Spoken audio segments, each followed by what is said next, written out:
Ready, Jo? Yeah, all set. Cool. I'll let everyone in.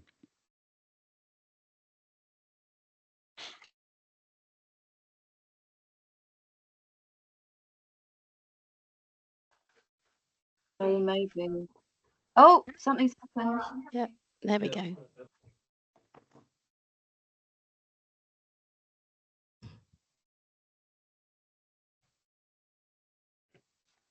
Hello, everybody. Hello. Hello. Hello. Good morning. Hello. Hello. Good morning. Morning. I think in a minute, Morning. Sam's going to mute you all, but a very, very warm welcome.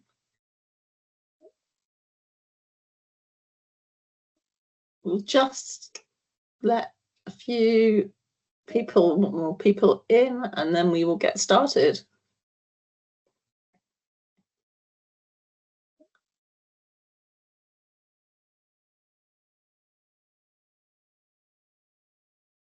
Okay, so yes, a very warm welcome to you all to our third, believe it or not, our third annual conference on taking positive action for dementia care. And this is part of a load of events that are going on in our area to celebrate Dementia Action Week. And thank you to all of you who've got involved in different things that are going on this week and promoting and flying the flag for dementia care. So it's just great also to see so many of you here today. We've got a really packed programme as always, and it's my job to try and keep the whole thing to time.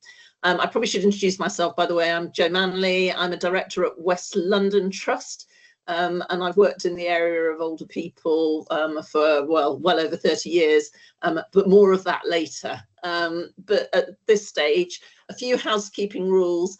We are obviously going to mute you all as participants.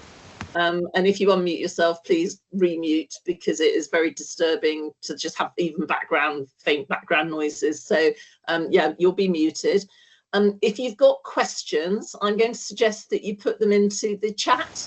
So when speakers are talking, you can put the questions in, and then obviously we'll either unmute you or take the questions, etc., as we go through each presentation. And I think that's it. I don't even have to do fire alarms and whatever, because you're all in different places. The wonders of modern technology. I still recall that 6 years ago we wouldn't have been able to do this, and we'd have had to organise a venue, and everybody would have had to get travel, and we'd have had to find budgets for catering. But I'm afraid it's make your own coffee now.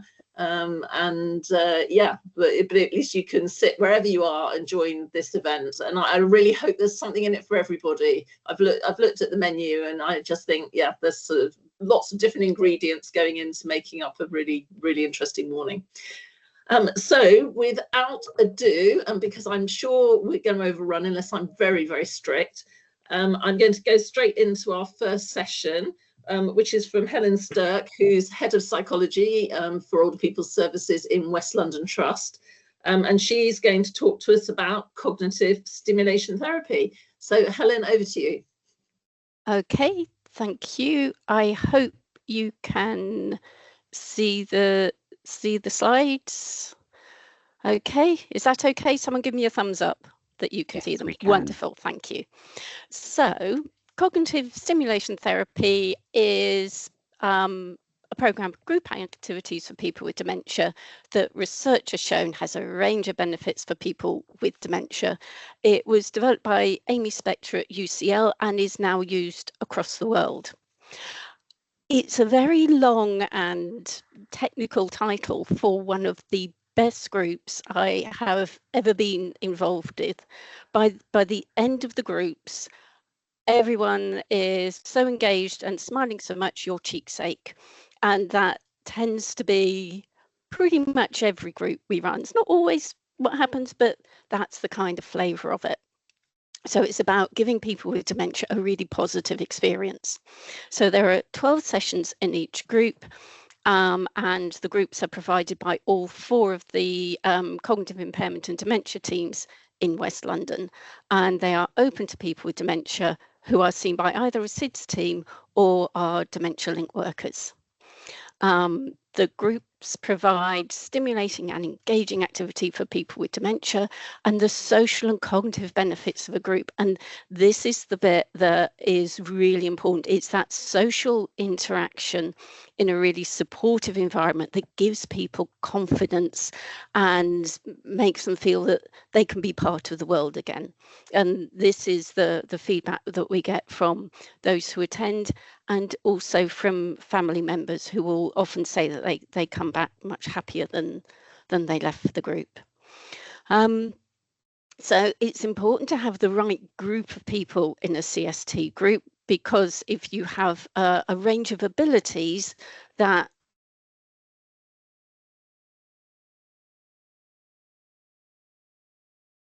You've gone on to mute, Helen. We lost you from range of abilities. Okay, so we need people of roughly the same ability, and for people with who are newly diagnosed or are very able, living with dementia group is probably a better place to go, because that provides information and memory strategies for people in the early stages, and a place to meet people in similar situations. There's also the Good Life with Dementia group, which is a place for people with dementia to meet and discuss their situation. It tends to be led by people with dementia, and the CST groups are people for sort of a little bit further along the. Hit mute again, Helen, sorry.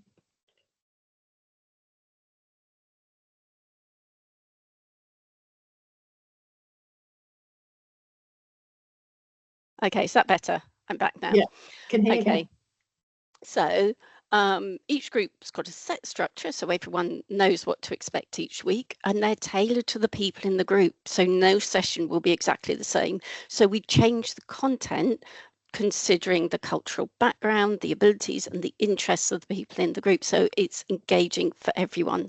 And each group has up to 8 people with dementia and at least 2 staff members.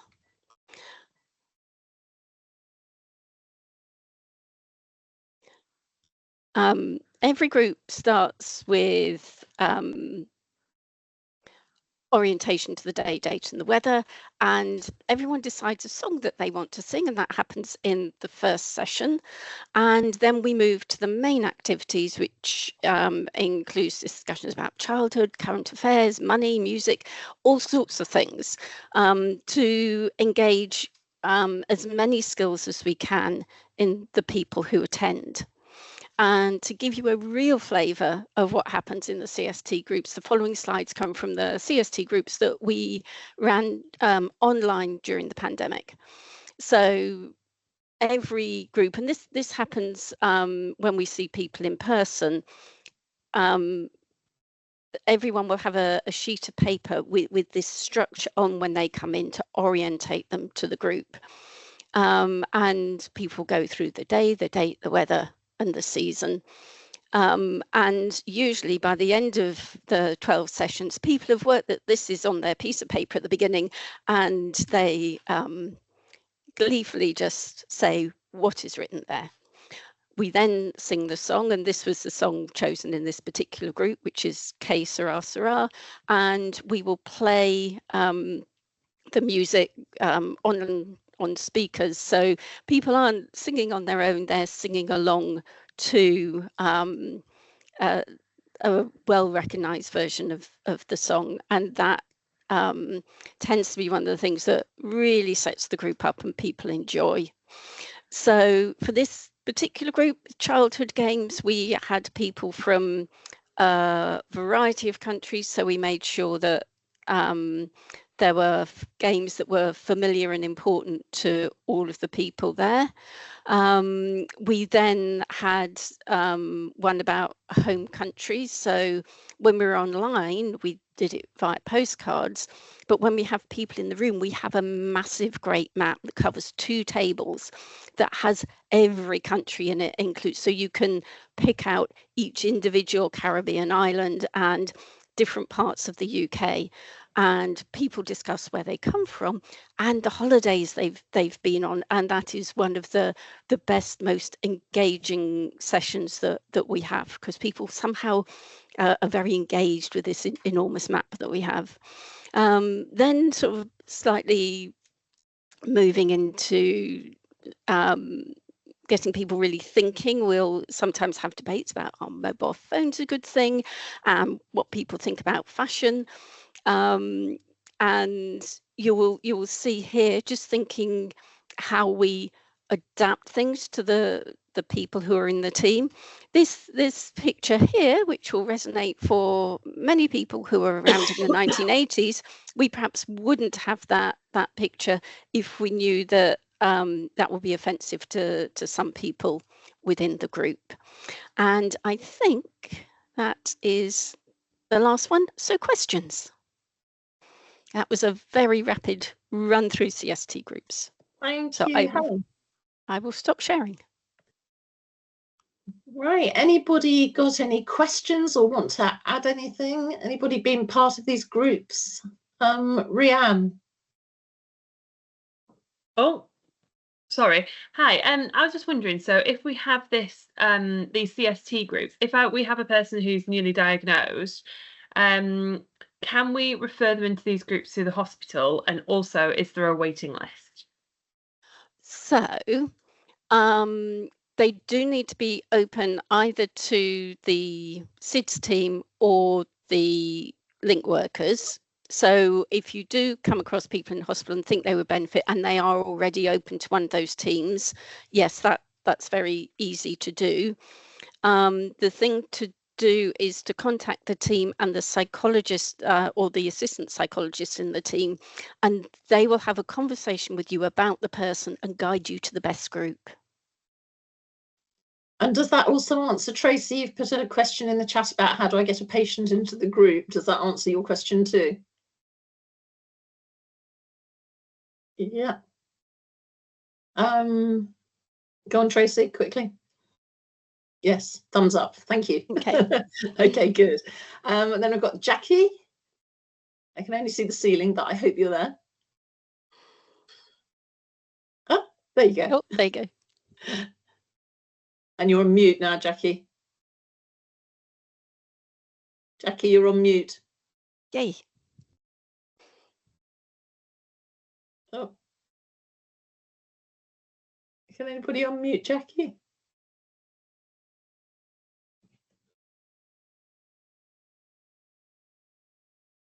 No, Hi, we can you can't. hear me now? Can you hear me now? Yes. I can hear you Yes. now. Got you. I had a bit of difficulty getting into the group at the very beginning, so you may have already covered this.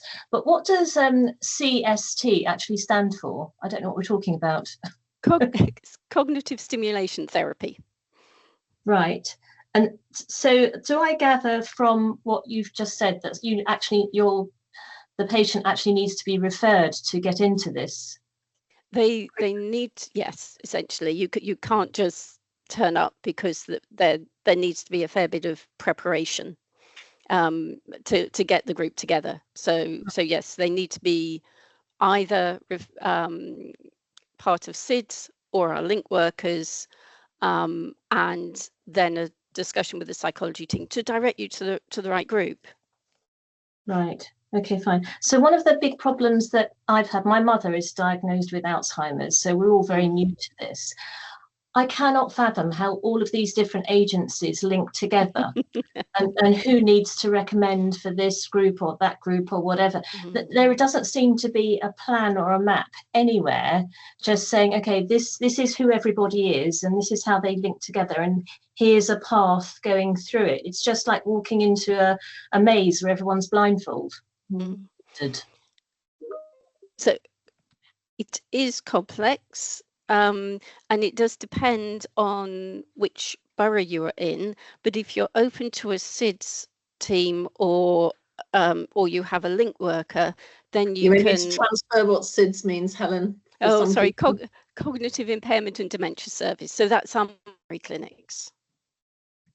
So Right. if you're open to them within the 3 boroughs of Hounslow, Hammersmith, and Ealing, you can have a conversation with either your care coordinator or your link worker, and they can point you in the right direction to the groups. Right, and how do you find out who that is? It should be on any letters that you've had around the time of diagnosis. Okay. I think Jackie, welcome to the complexity of the world of health and social care in this field. Yeah. And I think what you describe is something we acutely recognise, and we're doing a lot of work to try and join up the parts, which is one of the reasons for having events like this, is bringing people together to hear about the different ingredients. But I don't know which team you're known to, but if it would be helpful after this, maybe someone could reach out and just help make sure you're navigating what you need. Right. Okay. Thank you for that. Because I have to say, I mean, I think of myself as an intelligent woman. I used to be a solicitor, and I don't know how women or men in their 80s, 90s, whatever, how they navigate this if they haven't got somebody holding their hand. Because you know, you have people phoning up out of the blue saying, oh, I'm from blah, blah, blah, blah, blah. And they don't pick it up. And if you talk in these sort of letters rather than words, how on earth are they supposed to know what you're talking about? And there's no, and it comes up as a private number. So there's no return number, and you don't get someone being clear about where they're from. They just say their name, like, oh, hello, I'm Emma, or I'm Sophie. And I realise that's to be friendly, but it's not helpful, because then I say to my mum, oh, hello, you know, so who was this person that phoned? And she said, I don't know. You know, what did they want? I'm not sure. Something about blah, blah, blah. And actually, people who, at that age group in particular, they're the last age group who are not online. They're not silver surfers, or most of them are not silver surfers. My mother still turns things off by unplugging them. And so just when they say, oh, we'll send you an email, it's like, no, you can't. Honestly, and I think everyone on this call would recognise what you're describing, and I think somebody's already said well said in the chat. There you go. Sam's put a link in as well, but let's reach out, Jackie, and make sure that we're giving you what we can. And also, we might ask you, if you're up for it, next year to come and talk about the experience of being a carer of, you know, or a family member of somebody newly diagnosed, and exploring this a little bit more. I'm just aware of the time now, so if it's all right, I'm sorry not to be able to spend more time on it, but your points are really valid, and thank you for sharing those. Because you've got so many people here who are really well intentioned. Yeah. It's like different bits of a jigsaw that's been tossed in the air without a picture to know what you're building. Yeah, I absolutely recognise that, and I think your reflections are really helpful, and we need to look at how we do even better. I think we have done better than we did, but there's still a long way to go. Let me just bring Tracy in for the last question.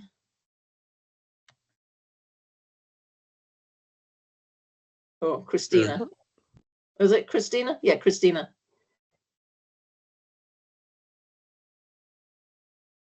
Yeah, can't hear you, Christina.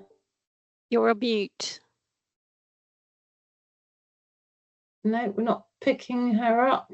I'll move to Magdalena then. This is have to be the last question, please. Magdalena? Is it a question of unmuting people? Yes, apologies. I just needed to find my way, let's say, around here.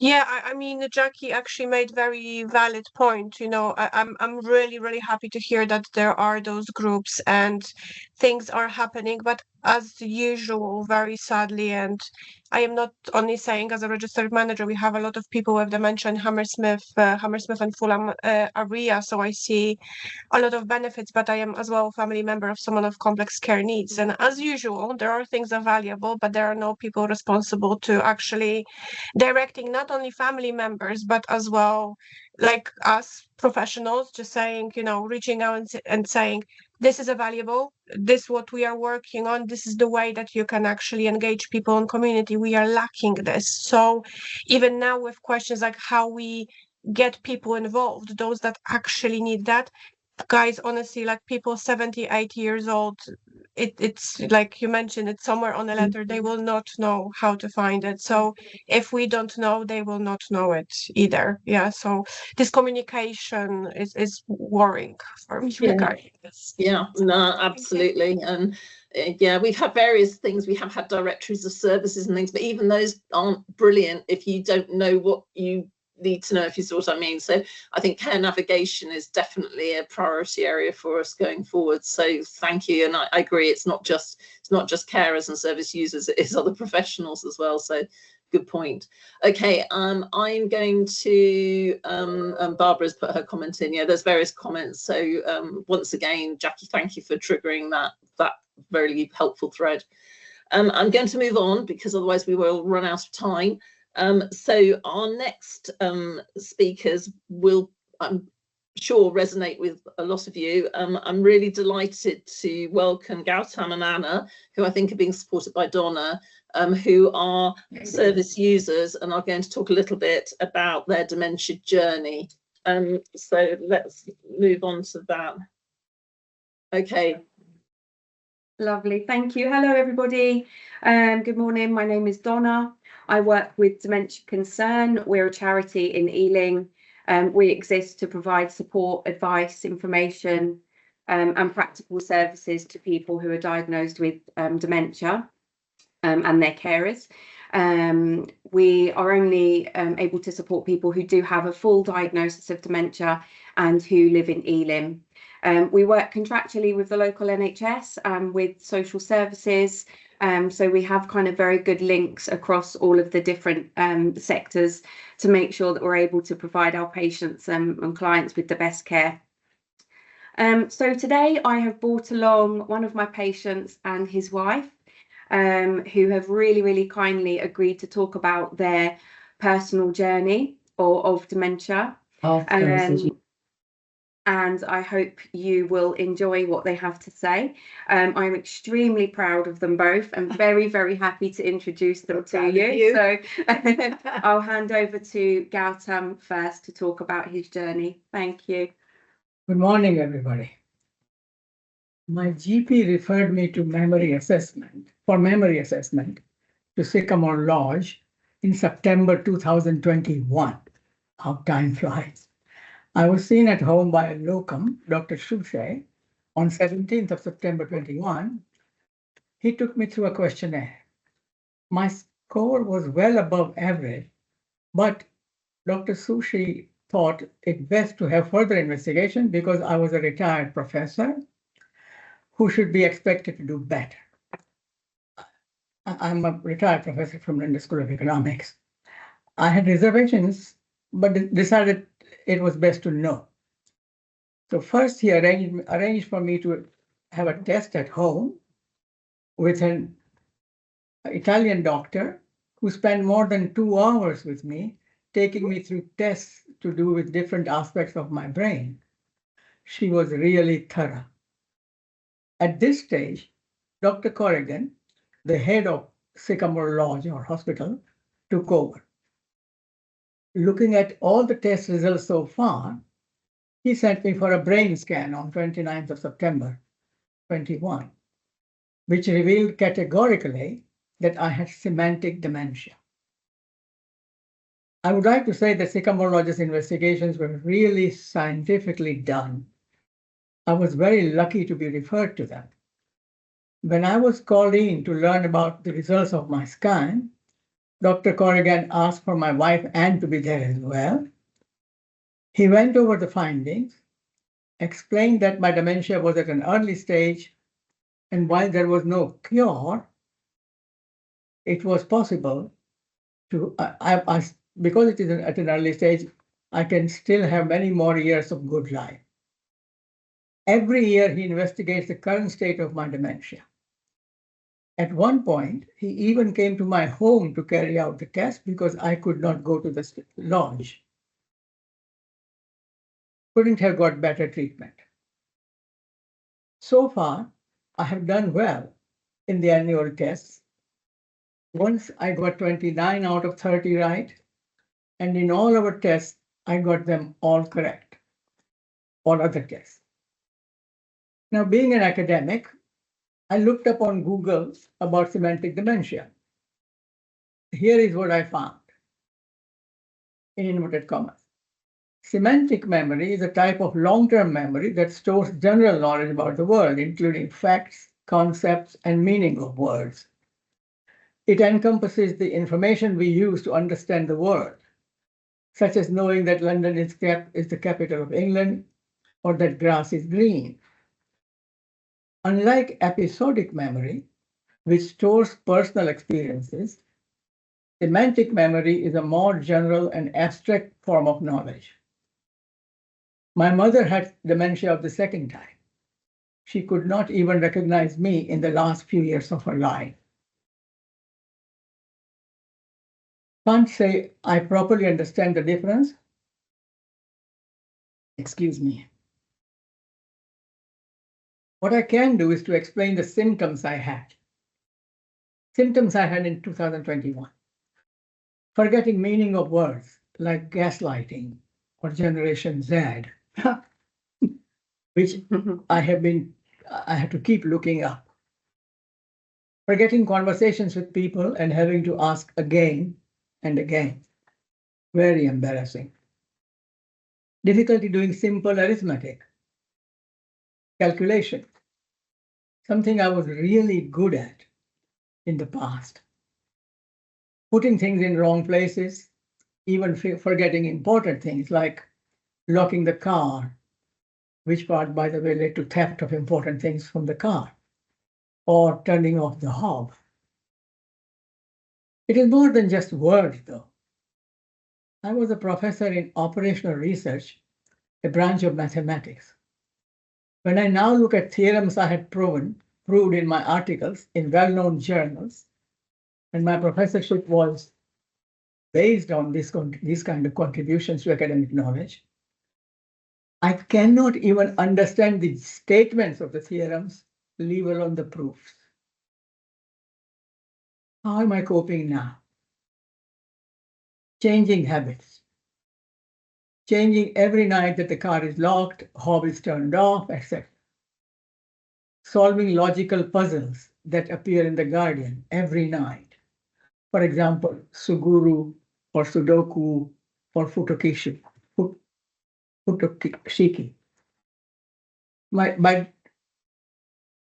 But there are other sources of help.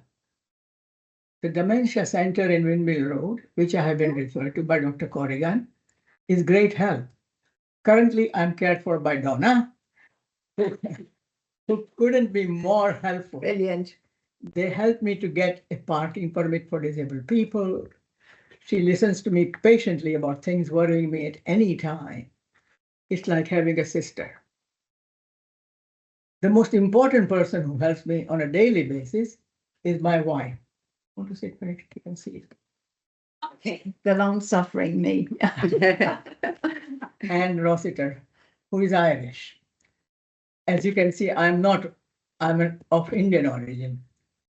She has seen me through all manner of mental and physical difficulties. For example, I had a total knee replacement in December 24. Came home with a severe urinary problems, with a catheter stuck in my penis. For months, she dealt with disasters, helping me to change my clothes, feeding me, washing my clothes, changing the catheter bag every night, etc. It's like having a personal assistant by my side 24/7. We had a daughter who unfortunately died in August 99, just before she was to graduate to become a doctor. I have a sister and a nephew and a niece, all big achievers, but they are too busy with their own lives. My niece's husband, who is a rheumatologist, advises me what to do when Anne or I are in trouble. Right now, we are at a critical stage in my life, in that my wife, Anne, has been diagnosed with serious problems with her lungs and heart. Fortunately, things have started to improve a bit. But if something were to happen to her, I wouldn't know where to turn. I'm conscious that caring for me has deprived her of the opportunity to write her second book about women's struggles in the Irish diaspora. When I look back at what I achieved, not only academically, but in political terms,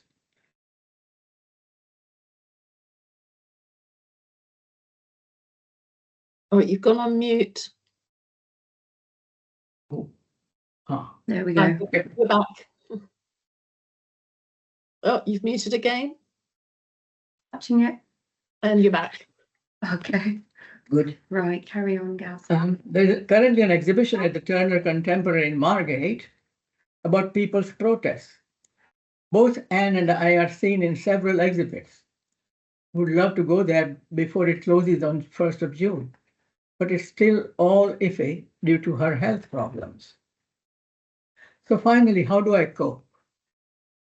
I try to think of any positive thing that I did or achieved every day, instead of just thinking of the long list of things I should have done, but haven't got around to, or what I used to be able to do, etc. Also, physical exercise every day, at least 2 miles walking or on treadmill. Read the paper and watch the news every day, and watch television for an hour or so for entertainment. Also do mentally demanding exercises, as I mentioned, Suduru, Sudoku, etc. And that's how I cope. Thank you for listening. Amazing. Thank you so much, Gautam. Anne, do you want to hear my dirge? Absolutely. Absolutely. My role as a carer. Nothing new for me as being a carer, as I will describe in a minute. Sorry, we're both suffering from regurgitation problems in our throat. Again, old age, it hits in every corner of your being. So I hope you can hear me. Can you? We can hear you clearly. Thank you. Good, good, good. So my name is Anne Rossiter. I'm 81 years old and Guatam Appa's partner of 57 years. And I'm now his carer. I'm an Irish immigrant from a small rural village who has lived mostly in London since 1961. I was a lecturer and a women's rights activist before I retired 25 years ago. Since then, I've been writing, doing performance work, including stand-up comedy, becoming an archivist in a women's organization, playing a part in video and filmmaking, as well as continuing to campaign on women's rights. Now, when we first learned that Guatam had dementia, I was profoundly shocked. I had, are we online? Are we okay? Yeah, you're fine. I had already experienced the harsh reality of the condition when I returned to care for both parents in Ireland.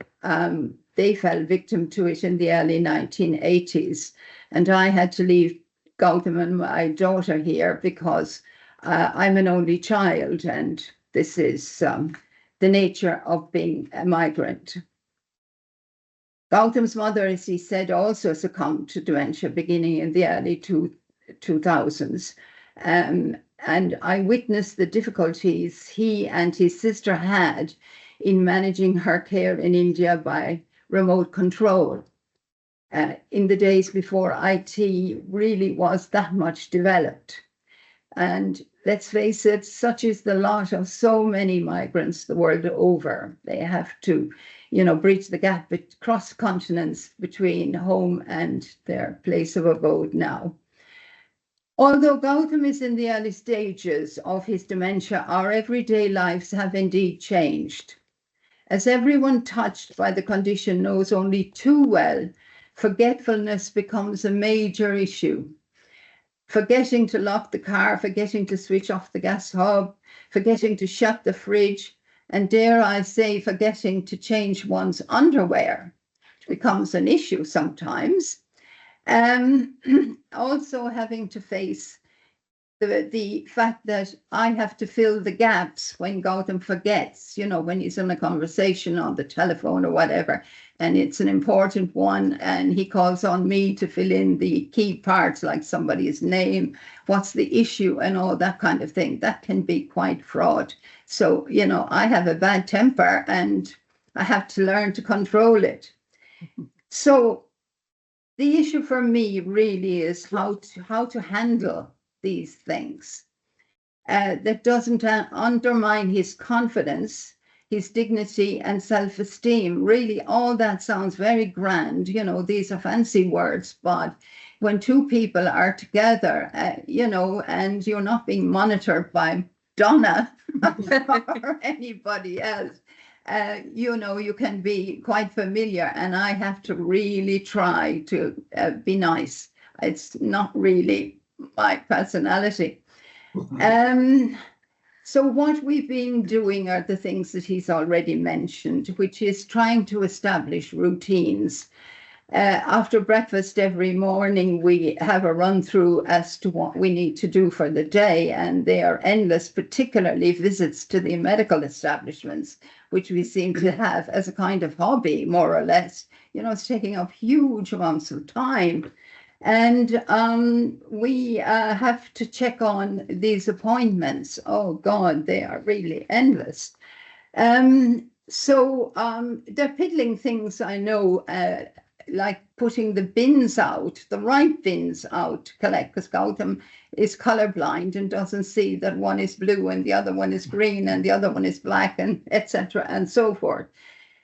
Now, the problem is I don't want to turn this kind of managing of the day-to-day living into a kind of military boot camp experience. How do you hit the middle ground? I really don't know. It's my Waterloo, I think. And I think this business of controlling our everyday life is down to my convent school training. I used to be a boarder with the nuns. So moving on, things that we have to look to keep Guatam part of the world out there. We try to make sure that we keep contact, and he in particular, with friends and acquaintances, family and all that. And we're trying to return to the social life he lived before he had dementia. So one of the more useful developments on these managing of our lives has been the arrival of Anya, a woman who comes to the house to do batch cooking with Guatam so every week, so that he doesn't lose his culinary skills in case I pop my clogs, and gets used to working with people other than me. He had forgotten how to cook, but is relearning and getting more adventurous. On that note, I tried to get him to go out with friends to the cinema or the theatre or a musical affair, and without me, to get used to, because I imagine, given the heart condition I've got, I could pop off any day. So to sum up, I would say that we're in the process of rebuilding our life together for the second time. 25 years ago, we found ourselves in a deep, deep, dark black hole, out of which we felt impelled to dig ourselves after the death of our daughter, an only child. Guatam set about building up an impressive body of academic work, which he has mentioned to you already. I received a doctorate after 6 years' work, wrote a book which took me a couple of years, and dipped my toe in the arts and the performance business and all the rest of it. Things I never had time to do when, life was so-called normal. And one of the things we also did, and can't really do now, is travel the world. And he and I took off and did it on a budget, far more interesting than being guided around the planet. Now, last but not least, we learned to laugh and enjoy ourselves again. I know that sounds a bit silly, but we really did. We laughed. We know we can't recreate much of those ventures once more in our current state. After all, we are both nearing journey's end, and I have just been diagnosed with heart failure, among many other things. So amidst all the checks, the lists, and the planning and the managing, we have to try and make sure that we keep a positive attitude all the time and not get bogged down in whether we did something today or not. The world will manage quite well without it and without us. we have to make the best of it. And as you mentioned in the song, Doris Day, Que sera, sera, what'll be, will be. We have to be a little, live a little lighter, not be burdened with all the worries and all the rest of it. It's difficult. Lady Luck this time might be on our side, and we expect the gods, but particularly the goddesses, to smile on us. Thank you very much for listening. Thank you so much, both of you. Thank Absolutely you. amazing. Absolutely fabulous. I think in the comments, what an amazing couple. I could listen to this woman all day. Wonderful, fascinating. I told you. Honestly, we're not going to have time for questions, but I almost don't want to have questions because actually you've left us with the most fantastic insight into your lives. And do you know what? Thank you so much for sharing. Really value it. I think we might make a video of you both, if that would be all right. I think we could make a longer feature film. Thank you so much. No, yeah. I go on, and so cut me off now. Thank you so much. Just make sure you capture all the comments, Donna, so that you can see all the fabulous things people are putting up about you. Yes, I can see them. And I love the idea of rebuilding a new life together. I think just such a positive outlook. And I wish you both every happiness together. You know, make the most of every minute. And thank you so much.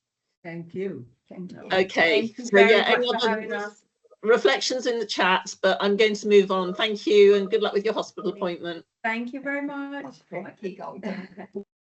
Right. Gosh, follow that. Have we got Peggy with us? We do. I did see her. I'll have a look again. Okay, so we've got Peggy Coles, who is the chair of the Hammersmith Dementia Action Alliance, and she's going to talk to us about the work they're doing on evolving a good life with dementia. And there's a video, I think. Who shall I pass on to? I think it's Sam managing the video first of all. All right, let's have the video first of all then, Sam. Thank you.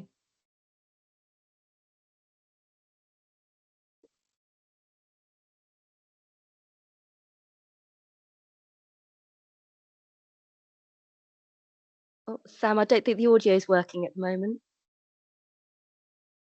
Maybe you have to come off mute, Sam. Where we weren't just hearing the carer's voice, or we weren't. Is that working now? Yeah, we've got it. Do you want to go back? Just rewind to the beginning. People with dementia, yeah, a chance to.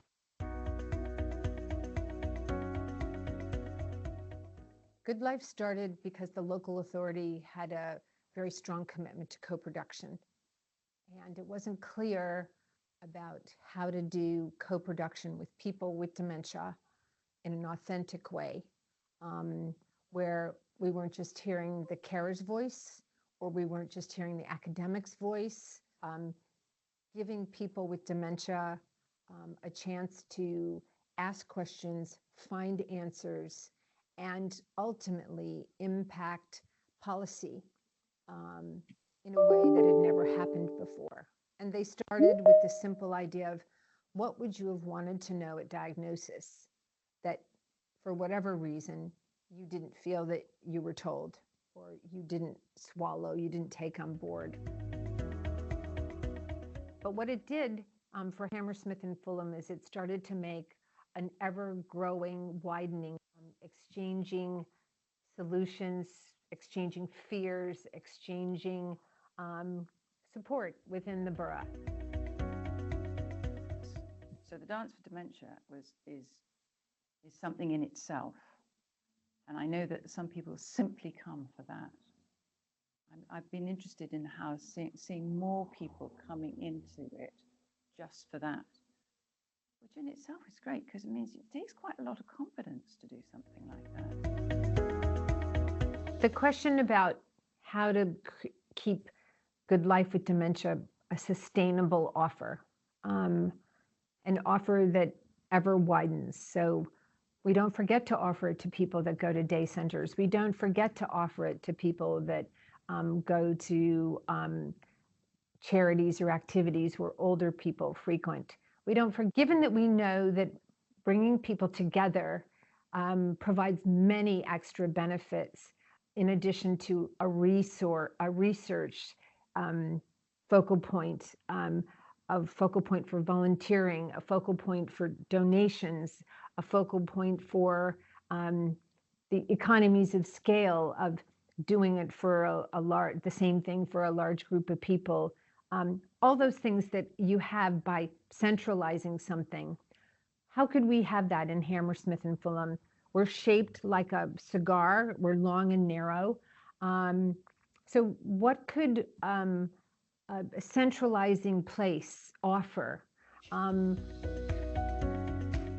It is very good. It's very nice to see people, not always the same people. And Peggy, who runs it, is very helpful in that she knows how you feel and etc. On Mondays and Wednesdays, we now offer a program here of assorted activities. Breathing and Pilates and Tai Chi. I try to do all of them. And for me, here is like a second home. We had a carer come forward. He quite likes poetry, and he offered to host a poetry reading session every week. I was a little worried that that was too much of a time commitment on his part, so he does it on the first and the last Mondays of the month. We've been able to find another community volunteer to do the other weeks. But he reads poems that he loves, that he thinks would be interesting to the group. And we have people of all types that come just for the poetry reading. We have people with dementia. We have carers. We have people in an office down the street. We have moms who brought a baby in a pushchair. But the idea is that people feel that they want to try to contribute something. Very good for our brain to think and, use our brain to talk, to find the person what was meaning for that point he said or she said. It's really wonderful thing we do here. Because we offer the Good Life with Dementia in the Mind Sports Center, we have a bit of both. So we have something that is specific only to people with dementia. And then Sam from the West London Trust had the most brilliant ideas. If carers are bringing their loved ones to do the Good Life with Dementia, why couldn't they be supported if they'd like to do a peer carer support session? So we now offer that at the same time in a different part of the building.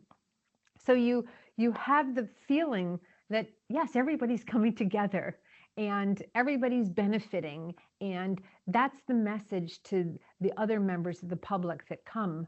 So if they come for Tai Chi, they're seeing this high level of frank communication where they don't have to feel afraid of how to be around a person with dementia. They have confidence about being around people with dementia. Now, I thought that's amazing because that was what we were trying to help the people with dementia to feel. So what we see, what has developed is an example in this pilot where everybody that's involved gets greater and greater. Securities, the even concerns about our own mortalities that people might be having when they strike up a conversation about the weather with somebody with dementia. They now can say, how are you feeling today? And, are there any problems or do you need any particular help? Or can I walk with you to the Marks and Spencer down the road?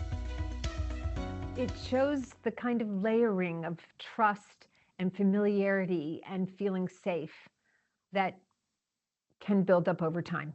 And because we have carers involved, because it's not just people with dementia, but because we have people with dementia that are on an equal footing with everybody else, it all feels incredibly normal, like we're all getting to be a bigger family. So I know it sounds kind of funny, but it feels like a second home for a lot of these people. It does make you feel you belong because you're there, you're in the middle of it.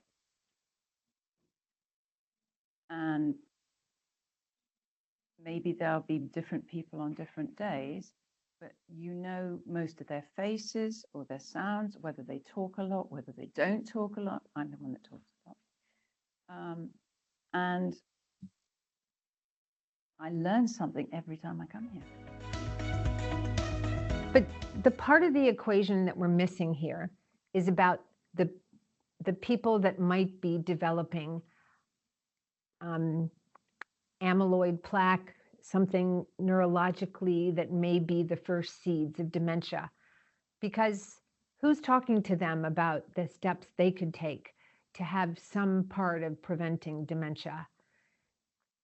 We know that there are 14 modifiable risks where you can reduce your chance of getting dementia. Science tells us that you can reduce your chance by up to 40%. And they range from a series of things: hearing, if you have hearing loss, if you have high blood pressure, diabetes, a whole range of things. So we were thinking about how we can take our message even wider to people that are younger and people that are asking questions about gut health, like we see in the newspaper all the time. And what is the role of something like nutrition for people with dementia? Well, we remembered that we had a woman with dementia. She said, "Why aren't you telling us what not to eat?" So we got a nutritional therapist to come in to a Good Life with Dementia session, and we worked up a weekly menu with that group. There were about 15 of us, and we published a weekly planner of meals for breakfast, lunch, and dinner. But what we realized from that experience is basic information about nutrition could really help with our messaging to the widest population possible for prevention for the older people, not getting constipation, not having as many sleep problems, a whole range of things that might come with aging or after a fall or with a diagnosis of dementia or MCI. That's mild cognitive impairment. But we also know that we can start having conversations with people about what are they going to do to make healthy choices for themselves.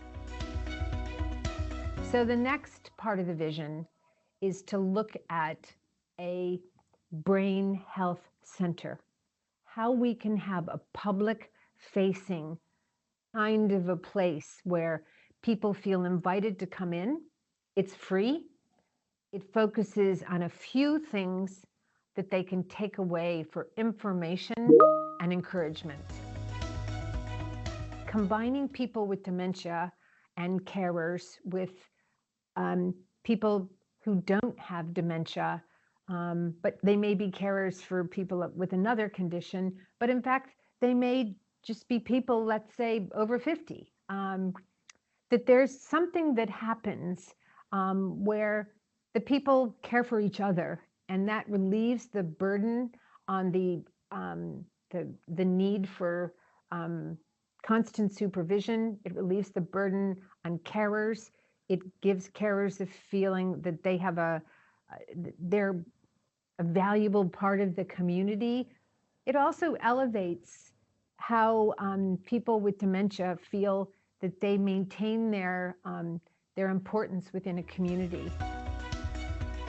So the progression was Good Life with Dementia and really finding a resource that nobody was tapping into, finding a way to deliver service in a personalized way that maybe we always knew about, but now we're doing it better from the feedback from that cohort, to making a physical place where the mixture is on purpose, but unpredictable and magical.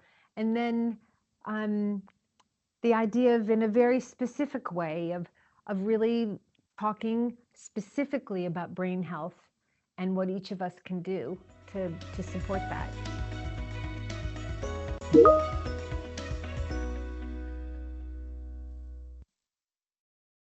Excellent, thank you. There are a few questions in the chat. So I think Lisa's just clarified that the programme is open. There's programmes in Ealing and Hounslow too. There's an article there. Privately funded or NHS. This is available, it's free, isn't it, to people who attend? Yeah. How do people get referred to it?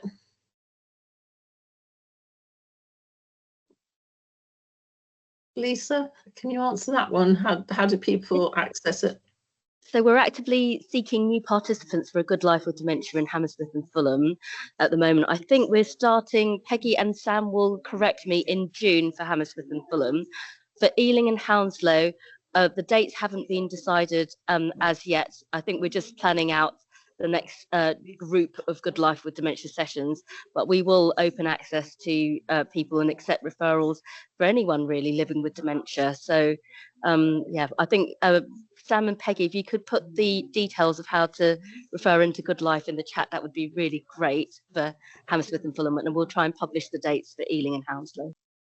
Brilliant. Thank you very much. There you go. The links there again from Sam about how you can get more information. Again, I'm aware of the time.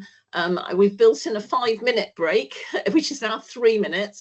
I'm going to start again promptly at 11, but it does give you time just to rush to the bathroom or grab yourself a drink and rejoin to restart at 11. Can I just though thank Peggy very much, honestly, such a champion for all things related to dementia. We really value all you do for us, so thank you. I mean, I'm a Oh, somebody's off mute. Okay, thanks everybody. See you in a couple of minutes.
Okay, so we're back on again, and our next speaker, who very kindly has stepped in at very short notice due to sickness, is Rebeka Laczik, who is a clinical research assistant who works in the West London Research and Delivery Service, and she's going to talk to us about research engagement in and improving dementia care. So I will pass over to you if you're there. Yes. Hi. Yeah, brilliant. I will just share my screen. Right. I've also got my colleague here, hopefully somewhere, Suruthy. Hi, everyone. Hiya. Yeah. Is that okay? Is that sharing okay? Yeah. Great. So my name's Rebeka Laczik. I'm a clinical research assistant from the West London Research Delivery Service. And I've got my colleague here as well. I don't, Suruthy, if you want to. Hi, everyone. I'm Suruthy. I'm a clinical research practitioner. I work over at CNWL Central Northwest London Trust. It works in the same way as Rebeka's team does as well. Welcome as well. Thank you. So I'll get straight into it. So I guess what I'll sort of cover today is just who we are, what we do, why we do research and what exactly that looks like. I will go over a couple of previous research studies that have now ended, and I'll also tell you a little bit about current research studies and ways that you can actually get involved in research within West London, but also actually at CNWL as well, because a lot of the studies that we work on overlap between the different trusts. So in terms of just briefly who we are, just so you know our faces. So this is the West London research team. So we're quite a small team. I won't go through everyone. And then Suruthy's team, so CNWL, is a much larger team. But yeah, if you ever see us out in services, then please do say hi and ask any questions. We like questions, so yeah. So I guess in terms of what we do, so we essentially provide support in the delivery of research studies, which have already been set up by academics, clinicians. So we work closely with universities. So we primarily support with recruitment. So that means screening for participants. And then we also make contact with people who access services. So we come under NHS trusts. So we are very much based within clinical teams as well. So we make contact directly with people and offer people the opportunity to take part in research. So it's really great because we can offer new interventions and treatments which aren't yet readily available in the NHS. So yeah, it just involves sort of consent. We might meet with people for questionnaires. We might ask for people to provide blood or saliva samples. So it can vary very much from study to study. So we'll go into a little bit more detail later about current studies and how the process might differ. So Suruthy will just sort of go over what exactly research is and why we do it.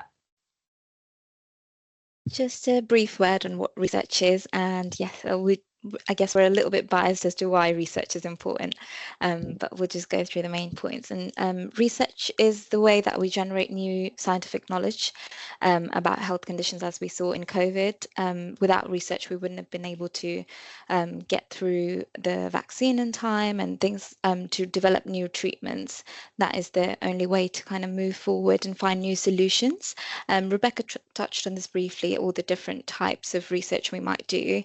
So they could range from questionnaires, just asking how we could improve certain services, but also they could go into one's genetic studies, for example, where people get some feedback on how they process different medications. So it could really be a wide range of different studies. And we have quite a few different ones that are tapping into more of the AI field as well now that we'll tell you about as we go forward. Thanks, Rebeka. So I've already touched on why research is important a little bit, but as Rebeka mentioned, it offers participants access to new treatments that may not yet be available in NHS.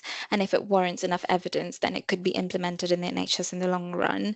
It provides us a better understanding of how they're finding the treatment, how they're finding the diagnosis. So it allows us to gather feedback in that way. And also it's shown to improve morale among staff members too, providing higher job satisfaction and building new skills by taking part in research. research. We actually have a research ambassador program right now, so that kind of feeds nicely into that, I think. And it allows trusts overall to be up to date with their best practice and to meet CQC standards as well. Thanks, Rebeka. Thank you. So I will just briefly go over 2 studies that have now ended, and I'll just share preliminary findings of these studies. So they've not yet been published, but essentially, so the first one is a study called DREAMS. So this stands for Dementia-Related Manual for Sleep, and it's strategies for relatives. So the background to this study is that it's known that sleep difficulties can sometimes precede the onset of dementia, but also that sleep disturbances are common for people living with dementia. And this can not only be difficult for the person living with dementia, but also their carer. So this study was looking at a new talking therapy specifically for carers to help them support their loved ones.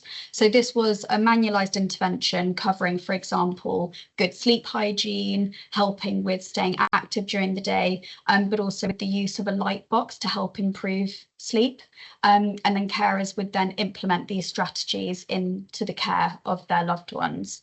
So we had 68 people taking part, so this was both people living with dementia and their carers. And what the study found was that there was improved sleep quality for both the person living with dementia and their carer. And carers also reported lower anxiety following the intervention. So alongside what I didn't mention was that staff members were also trained as part of the research study. So it really demonstrates, I guess, the importance of research in not only staff being offered the opportunity to be trained in a new treatment or intervention, but also helping improve the care options for people living with dementia and their carers. So hopefully in the future, it can sort of help contribute to the evidence base and improve care for people accessing services. And then the second study was a study called Pathfinder. So this was problem adaptation therapy for depression in dementia. So the background to this study was that people who are living with dementia, they often report feeling low, feeling isolated, and report symptoms of depression. And problem adaptation therapy, which is a solution-focused therapy, has been shown to help these difficulties for people with mild memory problems. So this study was looking at whether this therapy can help people living with dementia who experience depression. So for this study, actually, it found that problem adaptation therapy was no better than usual treatment in improving mood. So I guess it highlights the importance of, like the previous study, there were positive findings, but actually it's also important to find out what interventions do and don't work and can help sort of guide future interventions offered in services. So I'll hand you back to Suruthy, who will go over some of the current studies that are running. Yeah. Thanks, Rebeka. So the first one, this study is called FAST from University of Oxford. It's running across both Rebeka's team and over here at CNWL. The study is looking at specific proteins in the blood to see if that can indicate whether there are changes in people's memory over a set of time. And this involves people providing a blood sample and completing some computer-based memory tests and a short questionnaire as well. The point of this study is to see if this is a possibility, if this could be introduced into care and how acceptable it is for people taking part. So that's what the questionnaire is about, to actually say, is the blood test, is it causing harm? Is it comfortable? Are the memory tests really friendly to use and easy to use? So this is with the intention that as people take part, and if there are any changes that can be related to certain proteins, then treatment can then follow on from that. Treatment is not currently provided, but this would kind of provide the basis for proteins that can be targeted in order to potentially provide solutions for memory problems. So that's the longer term goal. So we're recruiting anyone over the age of 50 with subjective memory difficulties or a diagnosis of any type of dementia or mild cognitive impairment. People have to be fluent in English to take part in order to understand the process and make informed consent, and they should be able to travel to get the blood test done at their local research facility as well. Thanks, Rebecca. And the next one is Cognospeak. It's been quite popular with a lot of our service users. So this is a computer-based program, and this basically is the person speaking to a virtual avatar on the screen. Ask you questions just as you would normally be asked at memory clinics, and it's designed to analyze speech patterns to see if there's any changes with memory that can be noticed over time. So the way as many software programs work, this also kind of feeds off more and more information. So the more people that take part, then the smarter it gets at analyzing these speech patterns. Anybody over the age of 18 can take part in this study if they have a diagnosis of mild cognitive impairment or any type of dementia. And I think they were also recruiting healthy volunteers as well to compare. They have to be fluent in English to be able to speak to the virtual avatar, and will complete a short questionnaire and a memory assessment as part of this. This was designed so that to lessen the long waiting list for memory clinics. So if this can be implemented, it can detect people that need to be seen earlier, and they could be assessed at their memory clinics earlier than the usual wait time. And now I'll pass over to Rebecca for a study that's only running at West London at the moment. Yeah, so the MIND study is only running across West London due to the study team having to go out to people's homes. So the study is looking at whether a system of medical devices and sensors which are installed into the home of a person living with dementia can help that person live at home for longer and safely. So what the devices and sensors do, so for example, sleep mats, sensors on the doors, is they track daily routines, and will pick up on any changes in those routines to help predict changes in need and changes in risk. So what's great about this study is that it offers an added layer of support for that person. So for example, for carers or family members who might be worried, this can be a way to provide that additional layer of support. So this study is for anyone who's over 50 and diagnosed with early Alzheimer's disease dementia. There's a list of postcodes where the participant has to live, just because the study team is their location and where they're able to get to. Again, being fluent in English is required, as there are questionnaires involved in the study, but essentially taking part. So other than the questionnaires, the study team will come out, they'll install all the medical devices and sensors, and actually the data that's generated from these sensors, if there are any changes that are picked up or anything of concern, that data can be shared with family members and with the GP. And then there's also check-in options. So this study, there's been really great feedback, and actually it's helped pick up on things that I guess at appointments might not be picked up, but day to day, particularly if a person's living on their own. So I guess finally, just to go over how you can get involved. So if you are accessing a service within West London or CNWL, you can speak to a doctor or a nurse or anyone in the clinical team about research, and they'll be able to direct you to us. So we do have some contact emails that you can get in touch with us. So if you have questions, or if there's a specific study that you have in mind or an area that you're interested in, you can always send us an email. We also try and put posters up wherever we go, so in clinic areas, waiting areas. So again, if you see a study that you are interested in, usually there is a contact detail on the poster, but you can also get in touch with us via that email if there's no direct contact. There's also a register called Join Dementia Research. So this register is for anyone who's interested in dementia research. So you can sign up. It's a very quick process, and it just asks you a couple of questions about basic background information about yourself. That information is then used to help match you up with research studies that you might be suitable for. It's also a register that we all have access to in the research delivery services. So if any new studies come in, then we can go onto the Joint Dementia Research Register, see who's eligible, and then we can access details and contact you directly. There's a link at the bottom there, which will also be shared. So you can sign up there, and then we can contact you. No, don't worry. I don't have that room booked anyway, so you're fine. Am I sitting near your desk, or you have a space? Oh, can we just mute? Sorry. That's everything from us. I'll stop sharing my screen, and if there are any questions, hopefully that we can answer.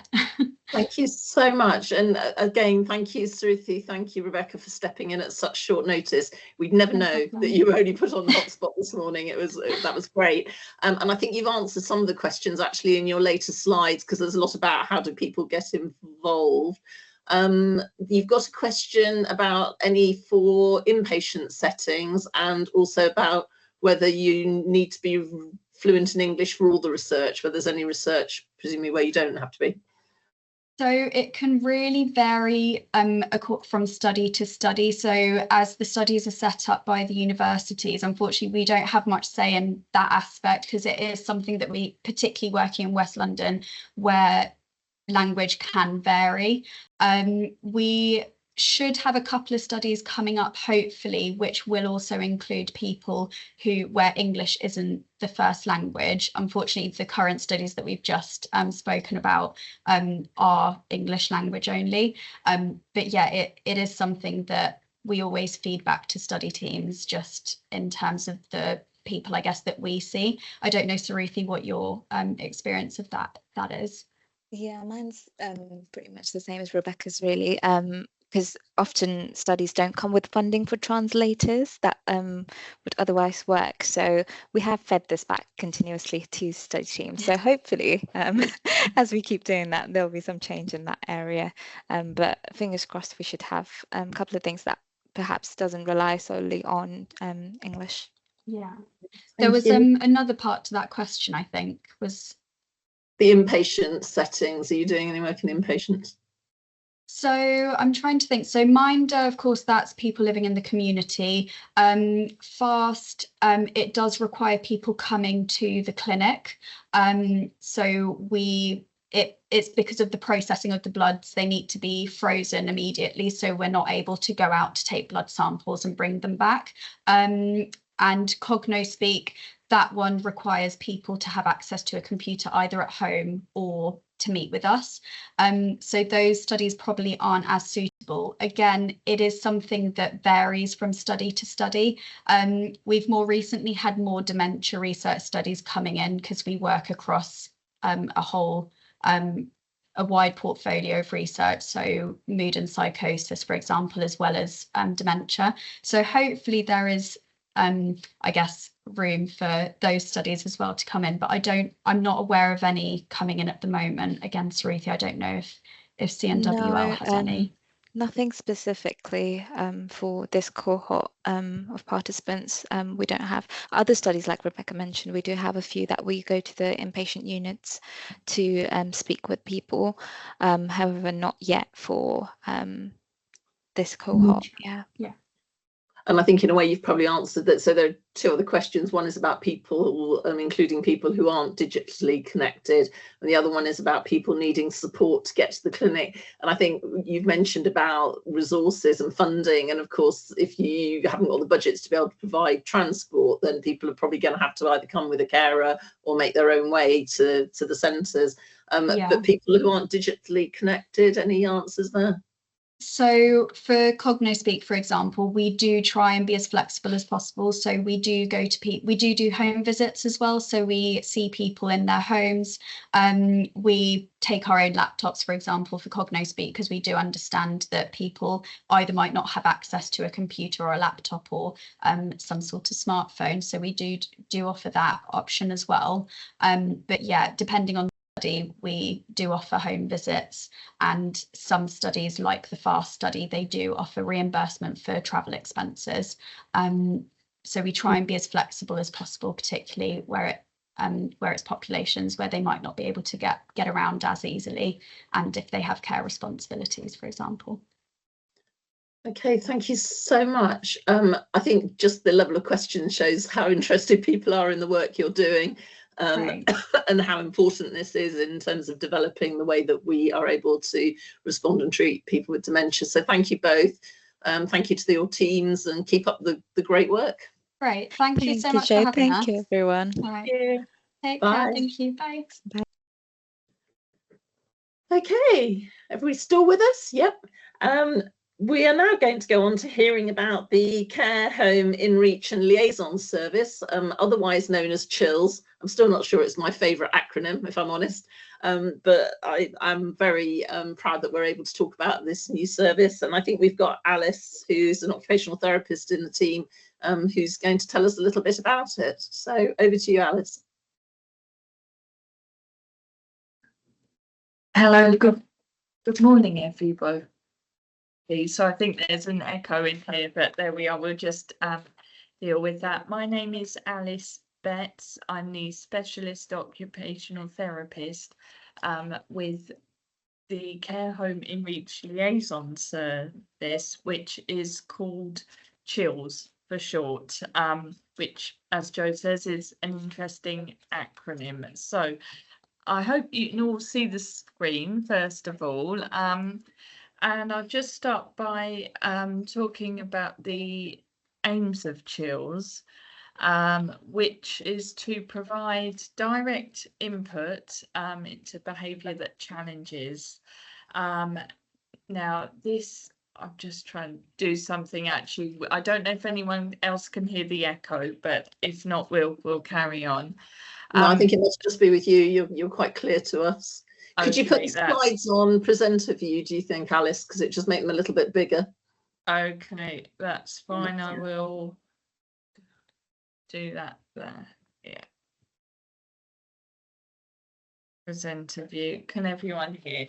Okay, so we see people who of any age with a diagnosis of dementia, and that's in line with the cognitive impairment and dementia services age category, and people aged over 70 or over with a diagnosis of a mental health illness, which again is in line with the Specialist Older Adults Mental Health Service, or SOAMS for short. And so we work really with the homes to support them to care for people with behaviours that challenge. We provide staff with the support and skills they need. We support the residents. We're really trying to develop good working relationships between the care home providers, staff, and SIDS and CHILLS. So we work together as a service line. One of the main aims is to reduce the long-term use of antipsychotic and sedative medication, and to promote therapeutic intervention. So that's why I'm in the team, and sitting beside me is Ista, our new assistant psychologist. We also join up with our colleagues on the inpatient wards, so the Lines, Jubilee and Meridian, to support with discharge processes, and we provide advice around lifestyle to help with that. So moving on, really consultation, interventions, training and support, advice and guidance are our main functions. So providing bespoke support, interventions, such as the Newcastle model, so observing and putting together a positive behavioural support plan, looking at triggers, how to support, calm the person, de-escalate, if you will. And we also run a training programme. So the pathway is essentially this. So we receive the referral, we triage, so is it appropriate? So say, for example, if we had a 45-year-old with a paranoid schizophrenia diagnosis, we would send them back to the MINT services. We will then complete a face-to-face assessment. Sometimes the screening is done that way. We formulate our findings, put that together, we intervene, monitor further and review, and then close the case to chills, either discharging completely or sending to SOAMs or SIDS for follow-up. So just briefly about our referrals here. So we get them from the homes, GPs, SIDS or SOAMs, or single point of access, the hospital contact us. It's quite wide, really. And we're happy always to talk through cases with people. Now, this slide is a little bit wordy, but essentially it shows that we've reduced the number of people on one-to-one care, which, for those not familiar, it's where a resident, due to their behaviour or risks such as falls or any other medical problem, has a member of staff with them, and that's either funded by social services for people who have social service funding, or privately if the person is self-funding. So we have sort of facts and figures there. But we've also reduced long-term antipsychotic use in 6 residents. The report date here is the 6th of February, which is important because these medications mean that people are often over-sedated, more at risk of falls, and not having a great quality of life. Although I will say that sometimes it is necessary, but it's sort of balancing up a dose of medication that is necessary to manage things, to perhaps engage people better, and not having someone over sedated. And there's a little bar graph there if anyone wants to see that. Okay, hang on, I'll go to the next slide. Right, sorry, there's a technical glitch there. Right, there we are. Sorry about that, everybody. So again, we're looking at now, because our service came up as a one-year pilot project, and we have been funded for the next year. But we just wanted to point out, when we were going for funding renewal, what the impact would be if the service was discontinued. So it increased admissions and delayed discharges, increase in placement breakdowns, which, if you imagine, people have had the stress of going into a care home in the first place, and then they have to move home again. That's just tremendously stressful and distressing, isn't it, for all involved? Loss of preventative work, so to stop behaviours becoming more challenging, and that impacts negatively both on the care home staff and residents, and lack of expertly tailored positive behavioural support.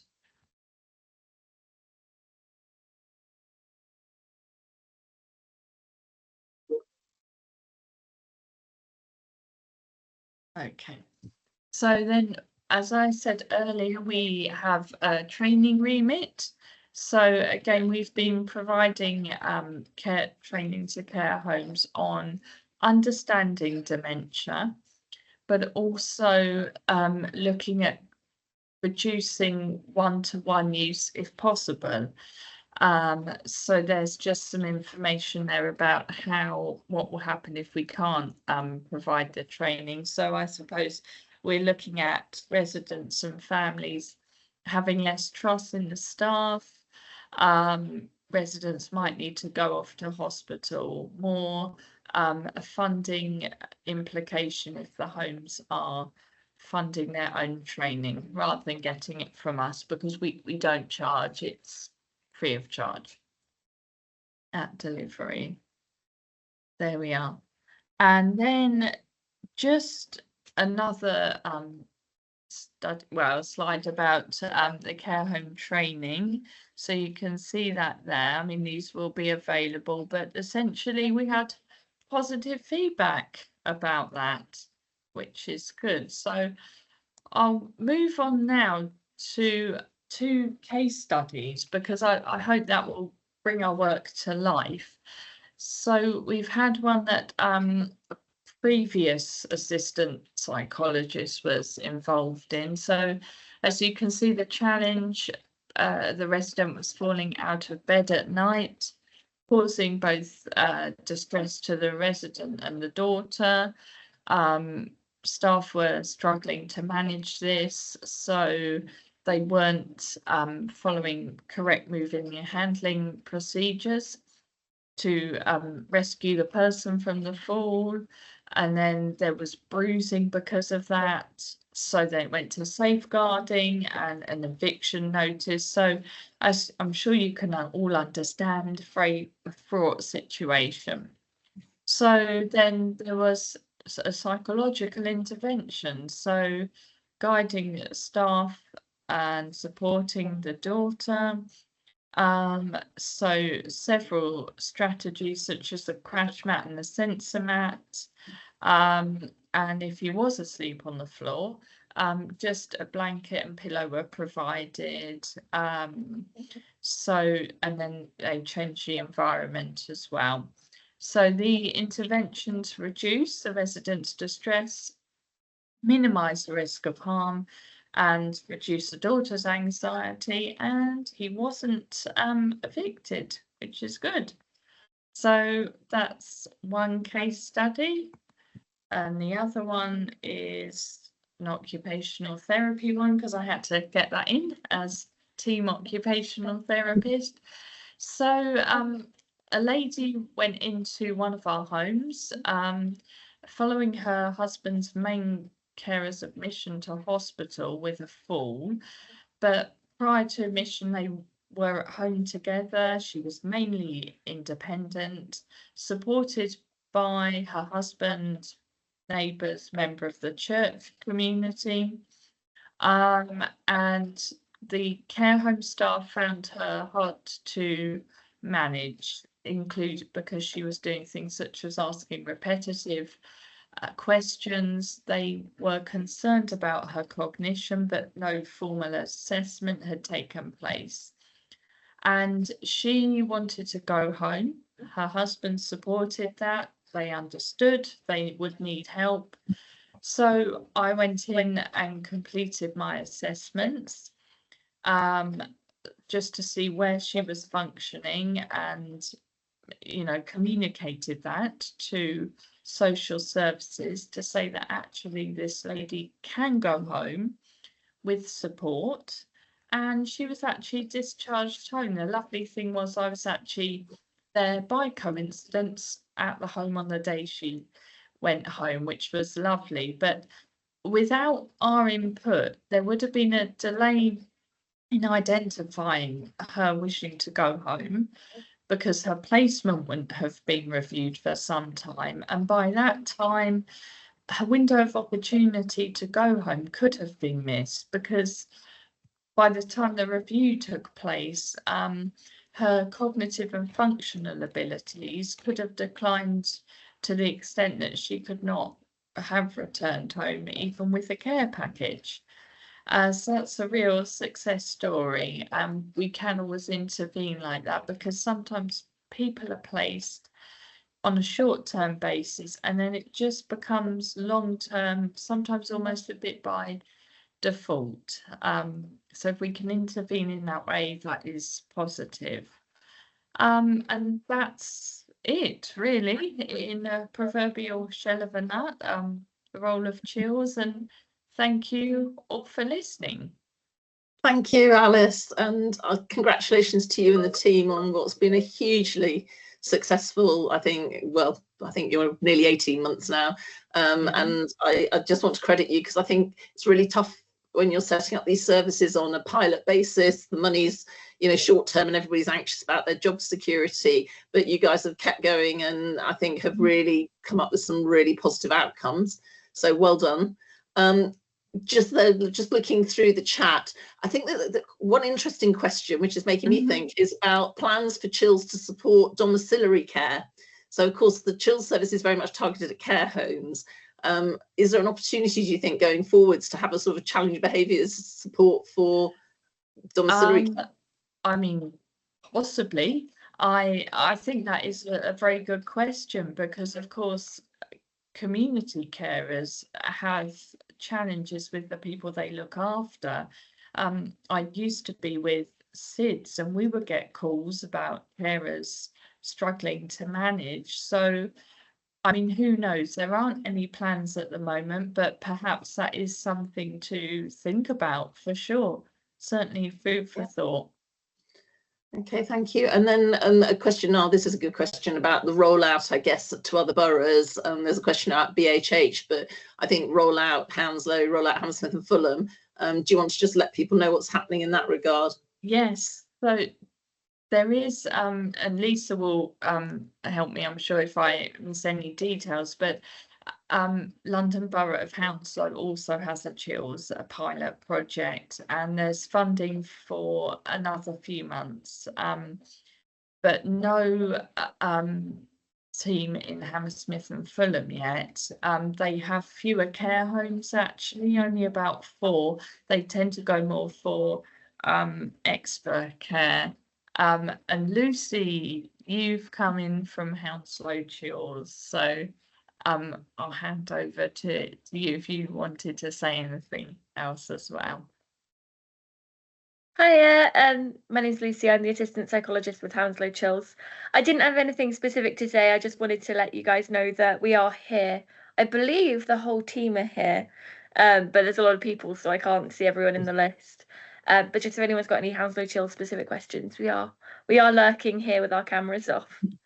Thanks. And I guess, I mean, from my perspective, and probably talking strategically, what I'd like to do is thank the commissioners of the services who've taken the I was going to say risk, I don't think it's a risk, but taken the opportunity to invest in these services. And I know a couple of them are on the call, and I think we should say thank you to them, because it's been their courage to really invest in this. And I think the outcomes are showing. I mean, in this day and age, we're all looking at value for money, aren't we, and how we invest every pound in a benefit. And I think it's particularly a challenge where we're investing in services where you may invest the money from, let's say, health, but some of the benefits come to social care, which is absolutely what we should be doing as a system. But it's about that whole system investment, really, in what makes a difference. So those of us that are in strategic positions are busy canvassing, I think, for more investment into some of these areas. But, you know, it's you guys on the ground that are demonstrating that it works. So thank you. Okay, any other questions I've missed? Connect and organise training sessions for carers on behavioural support before the patient goes to a care home. So do you want to say anything more about the training offer, anybody? I might come in, yeah, sorry, I might come in about training for like people in the community or carers in the community. So, you know, family members. We did offer training under our Wellbeing and Recovery College in the past, and also our cognitive impairment and dementia services had training for families. It was a bit ad hoc. I think we're trying to relaunch. There are some resources, and I think if people wouldn't mind emailing the engagement email that Sam has put up, if they're interested in resources that we might have, I think we're happy to share and connect directly with people. Thank you. Thanks, Lisa. Okay, thank you very much, Chills teams, for coming along and telling us what you're doing. Keep up the good work, and let's hope that we can get some recurrent investments secured. I'm now going to move on to Andrew, who's going to talk about mindfulness and dementia. Andrew is one of our senior OTs, also in the West London Trust. I hope he's there. I am here. Hey, hopefully you can all hear me. Yeah, we can hear you and see you. Great. Excellent. Great. Well, thank you very much, everyone, for coming along. Thank you for the invitation. As you mentioned, my name's Andrew Waterhouse, occupational therapist over in Ealing.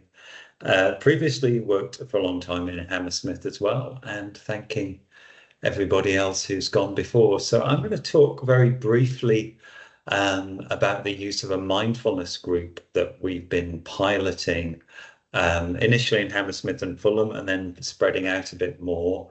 I may share some slides as well, if I can just find the technological methodology of doing that. There we go. Mindfulness and technology, I think, has a lot to say. So hopefully, can you see the slides now? Yeah, we can. If you can just go onto the presenter mode so that that's it. Perfect. Perfect. Right. I'm on presenter. Yes.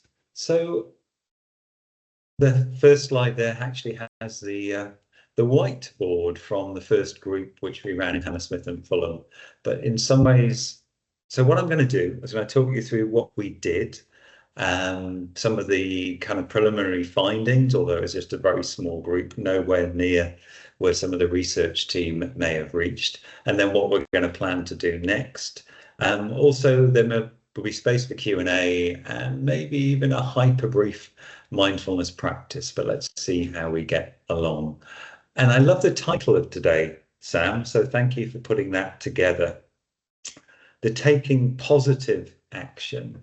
I suppose the course which I've been teaching more recently, you could almost describe it as taking skillful action, or maybe taking no action.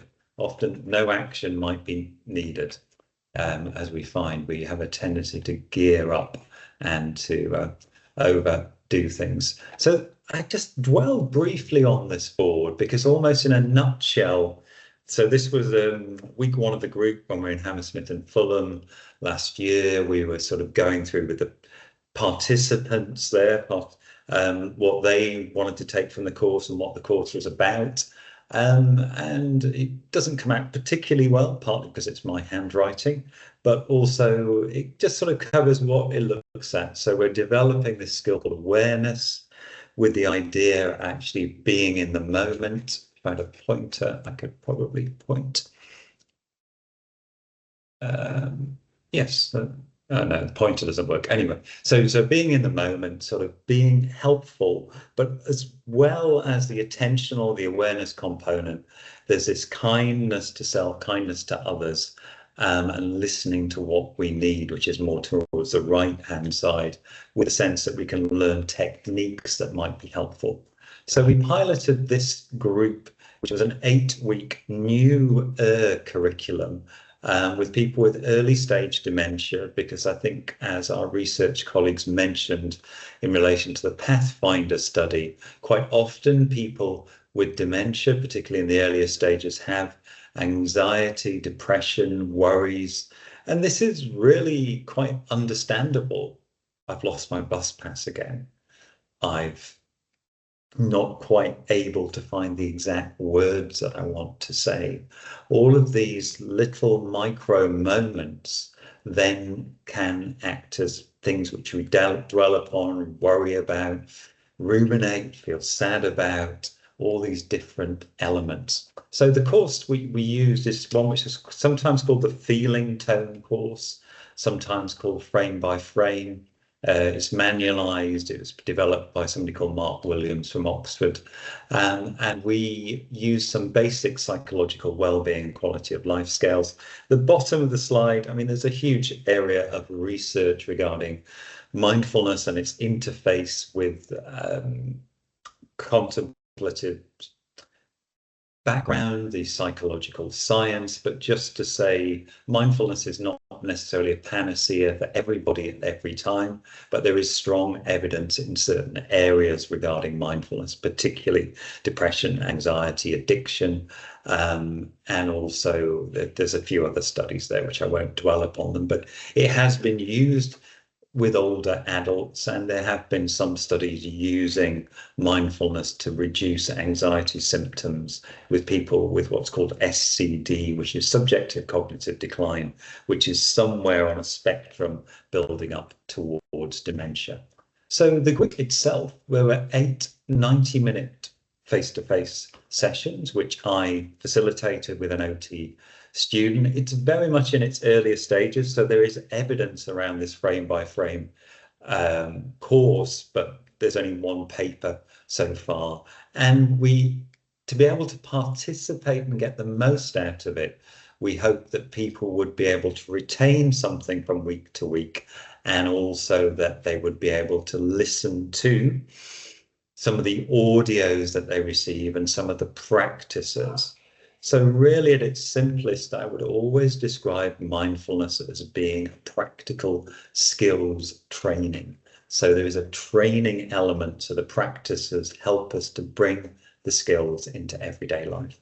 And just a brief note that this curriculum is the most up-to-date in terms of using what's called trauma-sensitive awareness. So the course itself sort of builds up, but using, so I've done it as a pyramid, but really to begin with, we kind of anchor, find our ground, and we go the right way in our own slide presentation. And then it builds up from week to week. So each week there's a new skill people learn, and then they practice that for the week ahead. And it uses what's called feeling tone. So almost feeling tones is a simple, almost immediate readout that we take in every moment of whether something's pleasant, unpleasant, or maybe neither. And quite often the pleasantness takes us in one direction, the unpleasantness takes us in another direction. So these are tipping point, easily missed moments where we kind of gear up for action, and then almost automatically, like a reflex arc, reflex pulse, we engage in action, which may not be particularly productive. In fact, can be often counterproductive. So the course develops this awareness of the immediate tonality. So any moment we're in contact with what we hear, what we touch, what we taste, what we see, what we think. And each of these might be described as having a feeling tone. And then also the mind is constantly getting ahead of itself, readying itself. And we can sort of feel this in our kind of everyday life. So quite often these moments of tonality then act as that tipping point, or almost like a footprint in the sand, for then the rumination, the worry, the anger, the irritability. So it's almost a way of nipping things in the bud. And there's a lot of science behind this, which I won't go into, but particularly the work of people like Lisa Feldman Barrett around how emotions are made. So I'm making the course sound much more complicated than it was, because it's actually a really simple sort of course. So if it's okay, I'm going to very briefly do a practice, possibly more from within those first 3 kind of weeks. So if it's okay for you, we're going to do a micro practice. So judging, deciding if this is something which you'd like to do, to experiment with, and inviting you, maybe with eyes open, maybe with eyes closed, to come into an awareness of your body. So maybe I can feel it myself, straight into my head, maybe checking in with the body. Touch of the feet on the ground, hands wherever they are. Whatever's supporting you, the meeting or the contact here. And maybe using one of these points of touch as an anchor, the feet on the ground, the hands on the lap. Maybe letting the awareness just simply be with the hands or the feet, the touch of the body on the seat.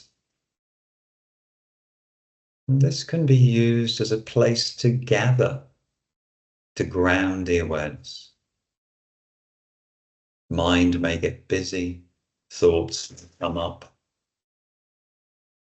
This anchor is always here, always available. And when you bring an awareness to where the mind is, when you do then come back to the anchor, to the hands, the feet, the bum on the chair, and seeing if it's possible to do this with a kindly, maybe appreciative awareness. Wow, look at what my mind is doing. Maybe with an admiration, perhaps, maybe with an awe for what the mind does for us. And then in your own time, coming back into an awareness of the hands or the feet on the ground, bum on the chair.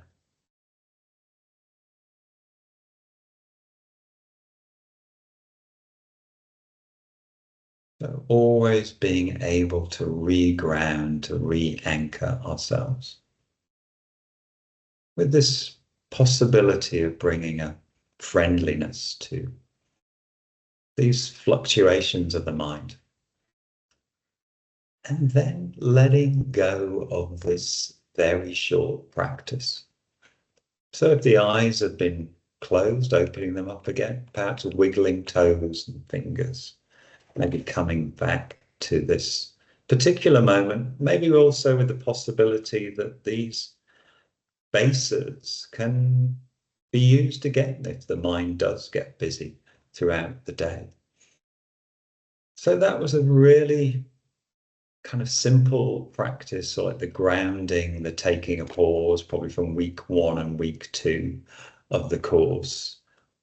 And then once we learn a little bit more of these moments to stabilize, to ground the mind, then we start to very much become aware of this tonality and working with that. I mean, one of the key phrases we use is no action needed, because quite often we're already gearing up. Our bodies, our minds are gearing up. I could feel it myself this morning, gearing up to give a presentation.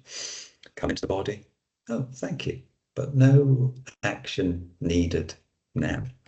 So this is the way the course unfolds. And what happened? So we had 6 people initially join for various reasons. We had 4 who managed to see the course through to attend every single session.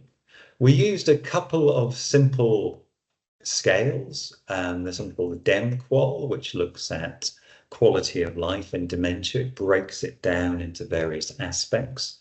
And we also use something called the Warwick-Edinburgh Mental Wellbeing Scale, which looks at general well-being. It's not really a pathological sort of scale. It's more around sort of overall well-being. So obviously this is a super small sample size, so you can't really read a great deal into that. But everybody's DEMQUAL, everybody's Warwick-Edinburgh at least remained stable, if not went up slightly.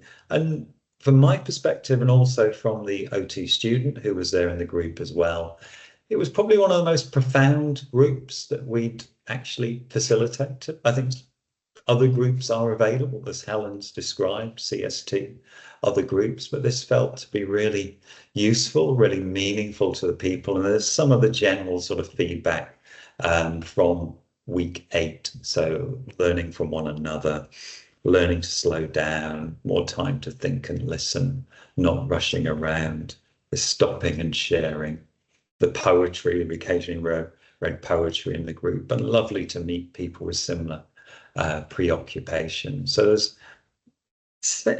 a sense of what you might sometimes call common humanity or shared plight within the group. So in terms of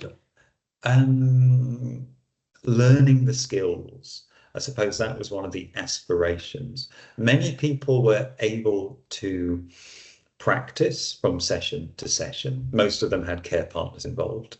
And some of them actually were able to use the skills in everyday life. So that phrase I mentioned before, the no action needed, several of the participants mentioned that, yeah, when they did get stressed or had the word finding difficulty or couldn't find their keys again, they were able to find that sense of ground, that sense of balance. Yeah, this is unpleasant. No further action needed. So there is tension in offering these sort of groups, in that there's a balance between what are we actually offering, perhaps, because for many it was definitely had perhaps that degree of being relaxing, whereas we're hoping that it's a relaxing plus the skills acquisition. And I think one of the sessions in particular, which asked them to remember or recall about their recent activities, we may need to modify. So where we are at the moment, we're going to further develop the group, and we're applying for what's called seed funding to hopefully work with the research team to be able to develop this then into a proper research study. And we're looking at doing that at the moment, including involvement of the people who will be in the group. So as I say, mindfulness is possibly a small part of a much bigger picture, but it offers perhaps an additional tool and additional skill set. So I will stop sharing, stop talking, and if there are any questions, comments. Thank you, Andrew. And absolutely fascinating. Do you know, I just had never thought about the application of mindfulness in the field of dementia. It's really interesting. I don't think you've got any specific questions, but if anybody would like to ask anything, either pop your hand up or pop it in the chat. Gain some really positive feedback. No questions specifically. Okay, thank you very much. Yeah, and I think we're probably all feeling suitably chilled now, actually. Yes, well, maybe take, okay. I feel like I'm at the end of a mindfulness class. Take whatever you will from that. I'm not going to check up on your home practice or home. Okay, you've got a couple of questions actually now. Do you work with carers and help them use this in the future, which I could see some real application there? And would it help with sleep problems? Okay, carers, yes. Well, my question was that hang on. Sorry, I've got somebody speaking. Sorry, please go ahead. Sorry, I popped in to sort of elaborate on my question. This is the kind of thing that I know I will forget to do. I go on a course and then it's gone. So do you work with carers to help the person they care for, to remind them of the moments to spend something? Because I'm just wondering whether patients continue to be able to use these techniques over the longer term.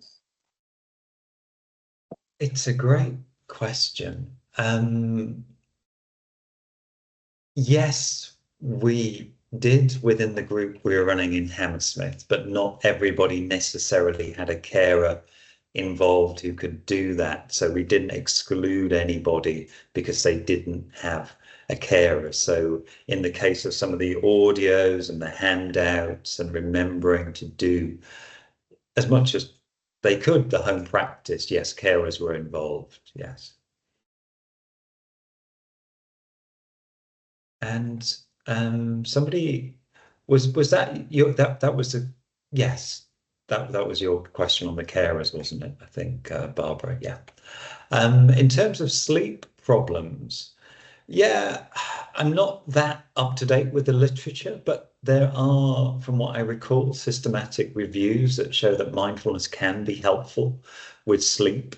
I can see definitely theoretically how that would work, and I know I teach many mindfulness classes, so lots of people do say that the sleep can improve, and I think that's, from what I recall, backed up by the evidence as well. Yeah, to calm a busy mind. Yes. Yeah, and this is where there's a lot more to say, but it's almost as though we can use the body as a counterpoint to the busyness of the mind. So that's where some of that sort of grounding might be helpful. So quite often using various different techniques that might help us to get a better night's sleep, definitely. Thanks, Andrew. Sorry, I managed to log myself off then for a moment, but thank you for taking those questions. I'm just aware of the time, so thank you so much. And we will just move on now, I think, to the plenary session, which I think it's an interesting one, this one, because actually I'm sort of introducing myself because I've been asked to speak to you about some of my reflections really on a career in older people's mental health services, or certainly a career in the NHS. Just bear with me a second, I've just got to move my screens around because having logged myself off, I've now lost my setup. But for people who missed the beginning, I will just introduce myself again. So I'm Jo Manley, I'm an operational director at West London Trust at the moment. And I've had a 40-year career in the NHS, but my current focus more recently has been very much around service integration and partnership working, and I would say that's probably my passion, and I think it relates very well to older people's services, which has probably been my favourite area over the years that I've been working in the NHS. I haven't got slides because actually I went to try and find some sort of archive pictures of Dementia Care 40 years ago, and surprisingly, well, probably not surprisingly, there actually aren't very many around, and the ones I found were really old. Finding that sort of period, somebody showed some slides in the earlier of the 1980s, and that's the sort of period I'm talking about, so flared trousers and cheesecloth shirts, you know, but I couldn't find pictures of Dementia Care. But what I would like to do, when I was initially asked to do this, I thought, this is really odd, you know, they don't want to hear about my memories, and it still feels a bit self-indulgent. But as I reflected back, and actually interestingly, having heard the presentations this morning, I'm thinking, actually, yes, some of my memories are probably really relevant for you guys, because sometimes I think it can be very challenging in health and social care to feel like we're progressing as fast as we'd like to. But actually, when I tell you some of my stories of 30 years ago, when I first worked in dementia services, I think you will see what progress we've made. So I do hope it's of interest. I shall watch how many of you drop off as I'm talking and decide you want to go and get some lunch, because that will basically be telling me that it's not interesting at all. But bear with me as I share some of my reflections. So I was going back, it's a period I trained in the early 1980s, and I had a career as an occupational therapist, working first with older people and then in mental health services. But I think I saw my future, and I did aspire to be a sort of senior manager, and I moved across, or wanted to move across, into what was then known as general management. And for those of you who were around in the early 1990s, there was a whole period of time when we brought people in who had no NHS experience to come in and tell us how to run the health services. I'd like to think I did have some experience in the health service, but I wanted to make that move across. And I actually applied for a job to manage adult mental health services, because I thought that was where it was all at. And the community adult mental health services was a real growth area. So I applied for a job at Hounslow and Spelthorne Community and Mental Health Trust, for those people that remember that particular formation. And we have restructured, haven't we, so many times, but I seem to have stuck in Hounslow quite a lot of my career. So Hounslow is what I know. But I worked, I got a job in Hounslow and Spelthorne Community Mental Health Services, and I applied for this adult community mental health job, and my to-be director at the time came back to me and she said, well, you can have that job if you want it, but actually what we'd really like you to do is come and work in our older people's mental health services, and because we think that's where you'd make a real difference. And I have to say, I was really disappointed.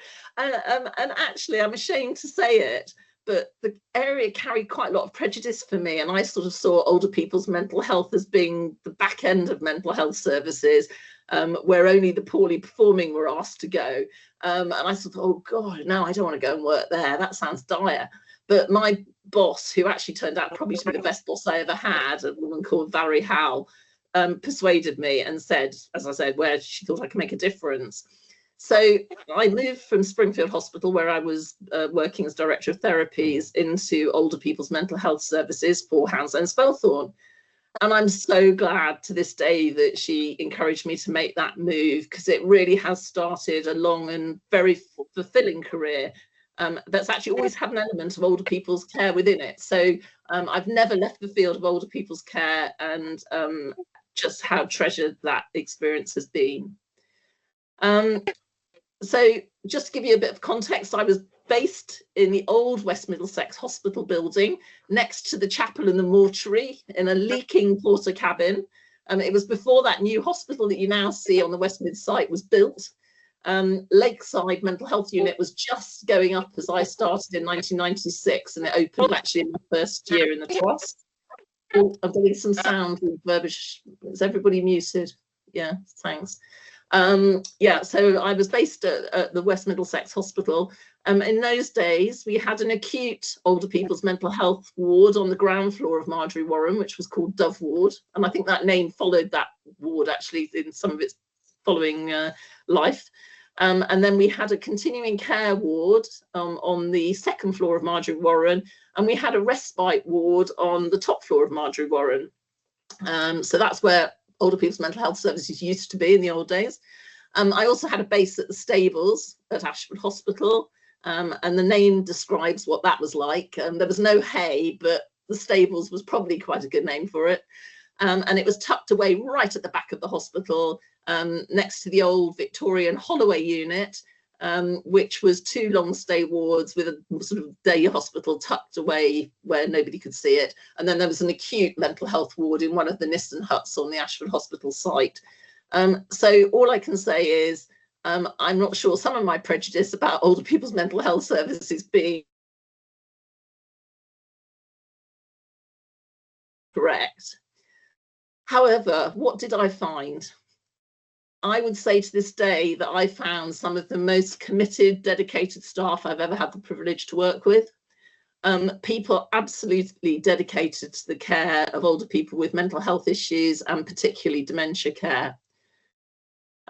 However, I also found a significant culture of subservient passivity. Particularly the nursing staff on the continuing care wards, but actually across the whole service, I think hadn't been properly valued, and they hadn't been encouraged to have a voice.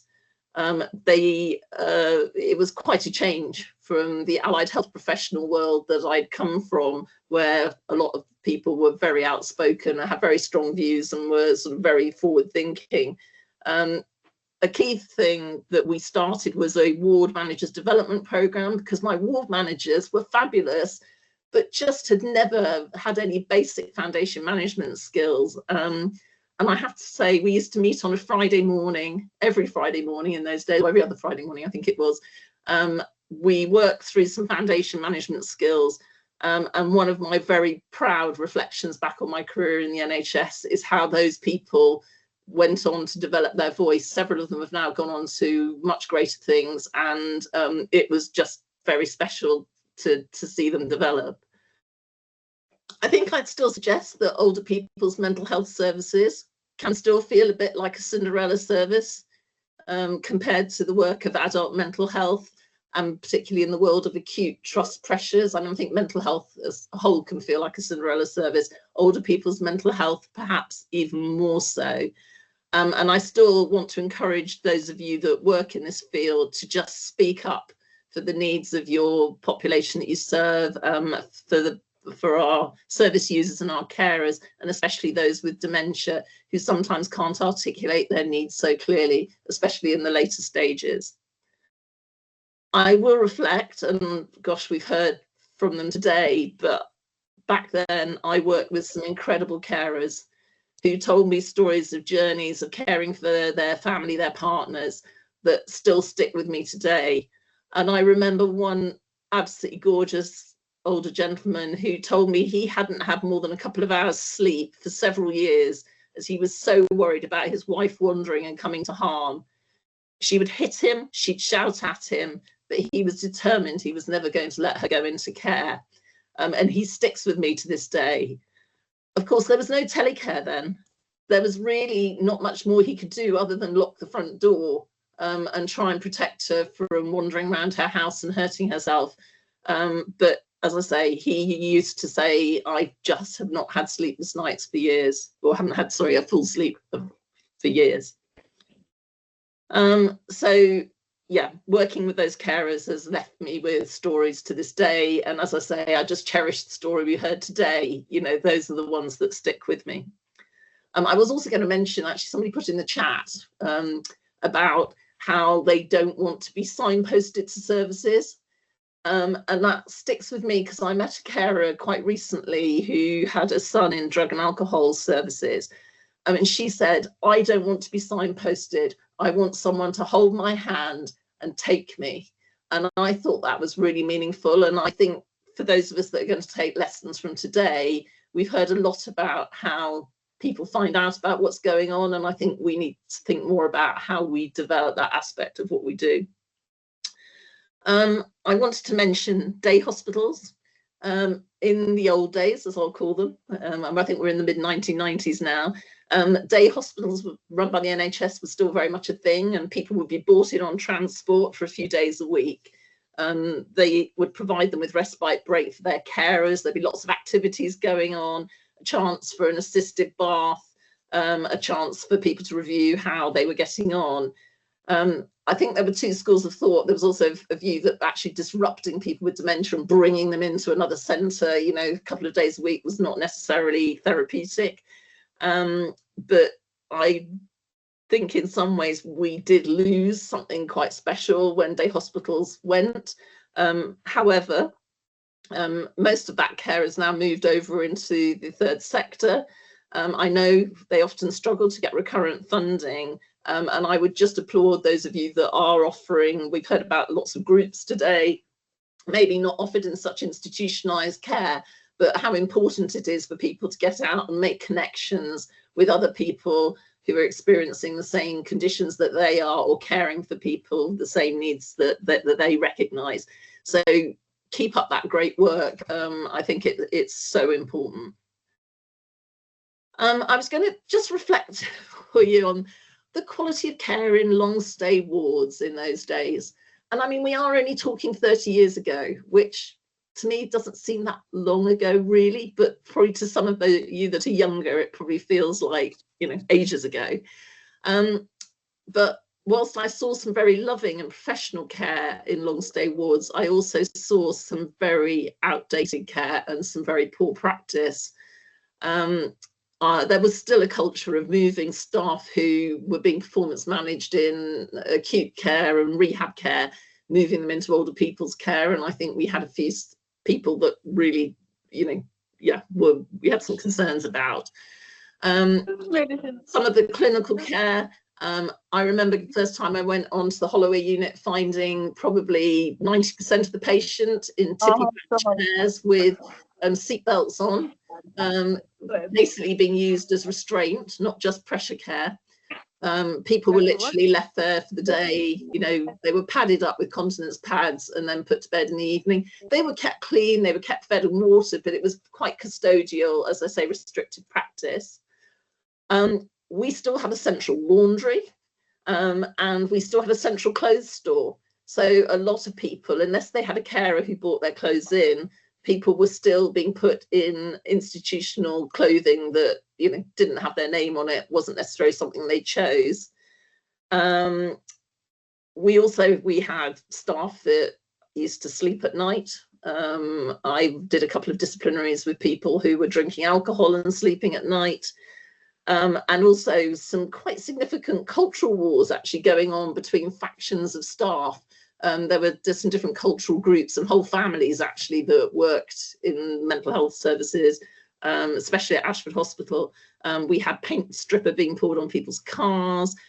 We had an incident with a banana which I'm not going to go into now, but if any of you want to come out for a drink with me before I leave, I'll happily tell you the story of the banana, or not happily, but I will share the story of the banana. But I did spend quite a lot of my first year in disciplinary hearings. And yeah, that was quite sharp learning actually for a young manager in my sort of early 30s, but yeah, did a lot of them. But I'd like to think that we did make real progress, and with the support of my director, who I mentioned earlier, we got a nurse, believe this, a dedicated matron for older people's mental health services came and joined me. I mean, I'm an OT by background, but really not a practicing clinician by this stage. And I had a great girl called Lena who came and joined me, and then some of you will know Kathy Walker, who's now the Chief Operating Officer over in CLCH. She was my nurse, I think she was nurse consultant for me in older people's mental health service, but we worked really hard to change the culture on these wards. We developed, believe it or not, patient-centered care plans. There you go. We thought we were really progressive. Well, we were really progressive, but now, you know, you would expect every patient to have one of those. We work with families on doing a lot of reminiscence, creating life story albums that people had by their beds, because we found the staff just helping the staff to realize that every individual patient had a life story. They weren't just people with dementia.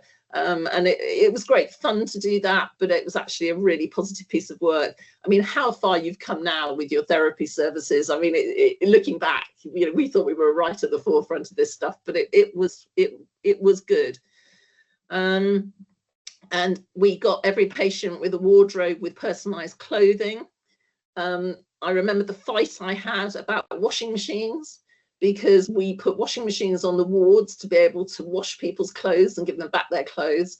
And then they all got taken away under infection control, because you weren't allowed to wash different people's clothes together. So you couldn't wash 3 people's dresses together in the machines. We had a laundry service, but people's laundry got lost. But we did get into making sure people had their own clothes, you know, and we weren't holding out dresses up and going, who might this fit? You know, yeah. And I'm talking mid-1990s, it's not that long ago. So just bear in mind how far you've come. In the late 1990s, we actually closed our NHS continuing care wards, as were then. And we had a whole programme of commissioning new purpose-built health care homes. And we actually closed our wards and moved people into these care homes.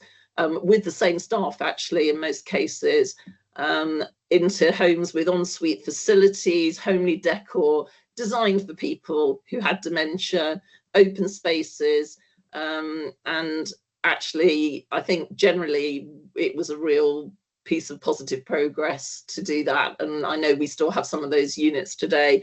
Charlotte House, actually, that's at the back of the West Middlesex Hospital site. I was involved in commissioning that and developing that to take all the people that we had in the West Middlesex Hospital at that time. We also, in 1997, we opened a purpose-built NHS dementia respite unit. Anybody know what it was called? Brentford Lodge. Brentford Lodge was originally a 12-bedded dementia unit for respite care. And we had a double room in it as well, so husband and wife partnership could come in as well. But it was only open for about a year. It might have even been less than that, before it was decided that respite care was the domain of the local authorities and the NHS would no longer provide it. So actually, it only lasted as a residential unit for about a year. I'll tell if I've got time, I'm probably going to talk too long. I'll tell you the story of the design of Brentford Lodge. When we designed it, oh, well, when we didn't, the architect designed it. The first day I walked around, the windows had all been designed so that they opened on a pivot like this, and they opened wide like that. And I remember saying to the architect, you realise this is a unit, respite unit for people with dementia. People can climb out of these windows. And the architect says, yeah, but they're elderly and frail. And I said, have you ever seen somebody with dementia in a respite unit who wants to go home? They can climb over anything. And we had to change it, and we had to change the style of windows and put in window locks and everything. Just a little bit of a story about Brentford Lodge, if you ever go down there. What else can I tell you? Well, I suppose what I was going to say actually with Brentford Lodge closing, the opportunity that came out of that, or changing, was we opened the first ever memory clinic in Hounslow. We had a memory clinic. We had a progressive consultant who wanted to do memory clinics. And I think the first ever memory clinic at Hounslow was held at Brentford Lodge. We obviously got new drugs. And in, I think it was the mid-1990s, it was licensed, but I think it was about 1998-9 that we got our first permission to prescribe Aricept, as it was known then, to people with dementia. And we were allowed to find 4 people to have Aricept. And you can imagine what a challenge that was for us as a clinical team to select who had that, because it was getting lots of press coverage, everybody wanted it, and we were only allowed to prescribe to 4 families. But it was still an exciting time, and I think the real beginning of seeing some of these new dementia drugs being launched onto the market. It was incredibly expensive, which was why it was limited. And Lisa very kindly did a bit of number crunching for me, and we reckon we've probably got about 150 people now in Hounslow, I'm talking, who have dementia drugs being prescribed. So, you know, we've come away with that a long way. I thought I'd just mention community teams. We've talked today, you've heard mention of the SIDS and the SOAMS team. Back in the 1990s, we had 3 CPNs for the whole of Hounslow. In fact, I think it might have been for the whole, no, it was for the whole of Hounslow, just 3 CPNs, that was our community service. And all the initiatives I've heard about today where we're delivering care into people's homes, I mean, again, what a long way we've come. You know, we've got the early dementia service, we've got SIDS, we've got SOAMs, we've got CHILLs, quite a lot of acronyms, quite a lot of different services for our public to find their way around, but what progress we've and how growth we've had there. We've got books, we've got research, we've got journals on areas of care and support that we never dreamt were possible 30 years ago. We've got lots of evidence and knowledge about how to provide skill-based, person-centered care, support and assistance, but there's still more to do to embed this in regular practice. So my final reflections going forwards. And as I retire this September, I do look back on a very happy, actually, and fulfilling career. But I want to say, first and foremost, thank you, and I mean this from the bottom of my heart, for all that you do in the field of dementia care.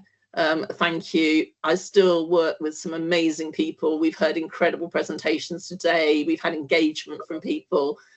Please keep going. Don't forget that every person you meet has a life story and was young like you. And remember, one day you're going to need care. And I think, as most of you will know, I think our philosophy should be make it the way you'd want it to be if it was you. If you follow that rule, or your family, you won't go wrong. Lisa's mentioned some of the opportunities to try out training tools. The GERT suit, where you can go and feel what it's like to be laden down with physical sort of weight and what it's like to have dementia, and the dementia bus, so you can go and experience what we think it's like to have dementia. Get in touch if you want those training opportunities, they're there. Hear the voices of people with dementia. Remember that wonderful presentation we had earlier. Peter Ashley, one of the innovators in this country to speak out publicly about his experience of living with dementia, said, "I'm not dying with dementia, I'm living with dementia." So important to hear people's voices, and their voices have led to things like this week, Dementia Action Week. We've got a national dementia strategy, we've got the Dementia Alliance. Yeah, there's just lots. You know, you hear dementia spoken about at the G7 events and at the World Health Organization. Just keep shouting from the rooftops. Value and involve carers, please. They are your best reflection on how you're doing. Hear what they say and try and help to address the things that they are telling us about. Partnerships and integration. We've heard how difficult it is to find your way around the services. So it's certainly been one of my passions over the years I've been working, but please keep working with each other, with the voluntary sector, join up the parts of our complex system and try and provide ways to navigate people through it when they're at their greatest need. I think the future looks even more promising, especially the area of technology. We've got all these fantastic safety orientated devices now, motion sensors, GPS shoes. You know, I think we will just continue to go forward in that regard. Of course, we're ever hopeful that this generation might be the one where a cure is found. A cure would be fantastic. But while that search continues, there needs to be more emphasis on prevention and contributing risk factors. And until then, one of the most important advances we can make is to continue educating, training, and supporting everyone who's touched by dementia and other forms of memory loss. Keep promoting older people's services, and it's a fabulous area to work. Challenge people like me back when I was young about thinking that it wasn't the best place to work. It is. For those of you career-minded, you get great experience in both physical and mental health care. And my career has shown me that it's provided me with great opportunities. Be proud of what you do, and I want to wish you all every good luck for the future. And that's it from me. I haven't had a chance to follow the chat, but any questions or any reflections on the whole of the event today?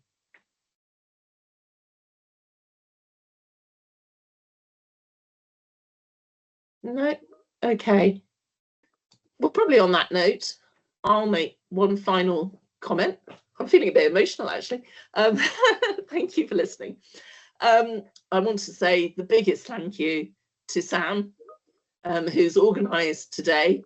I can't tell you what a feat it is to pull this together, not least the technology. I also want to say thank you to the team that supported him, to Lisa, Rebeka, Bilal, Kashmir.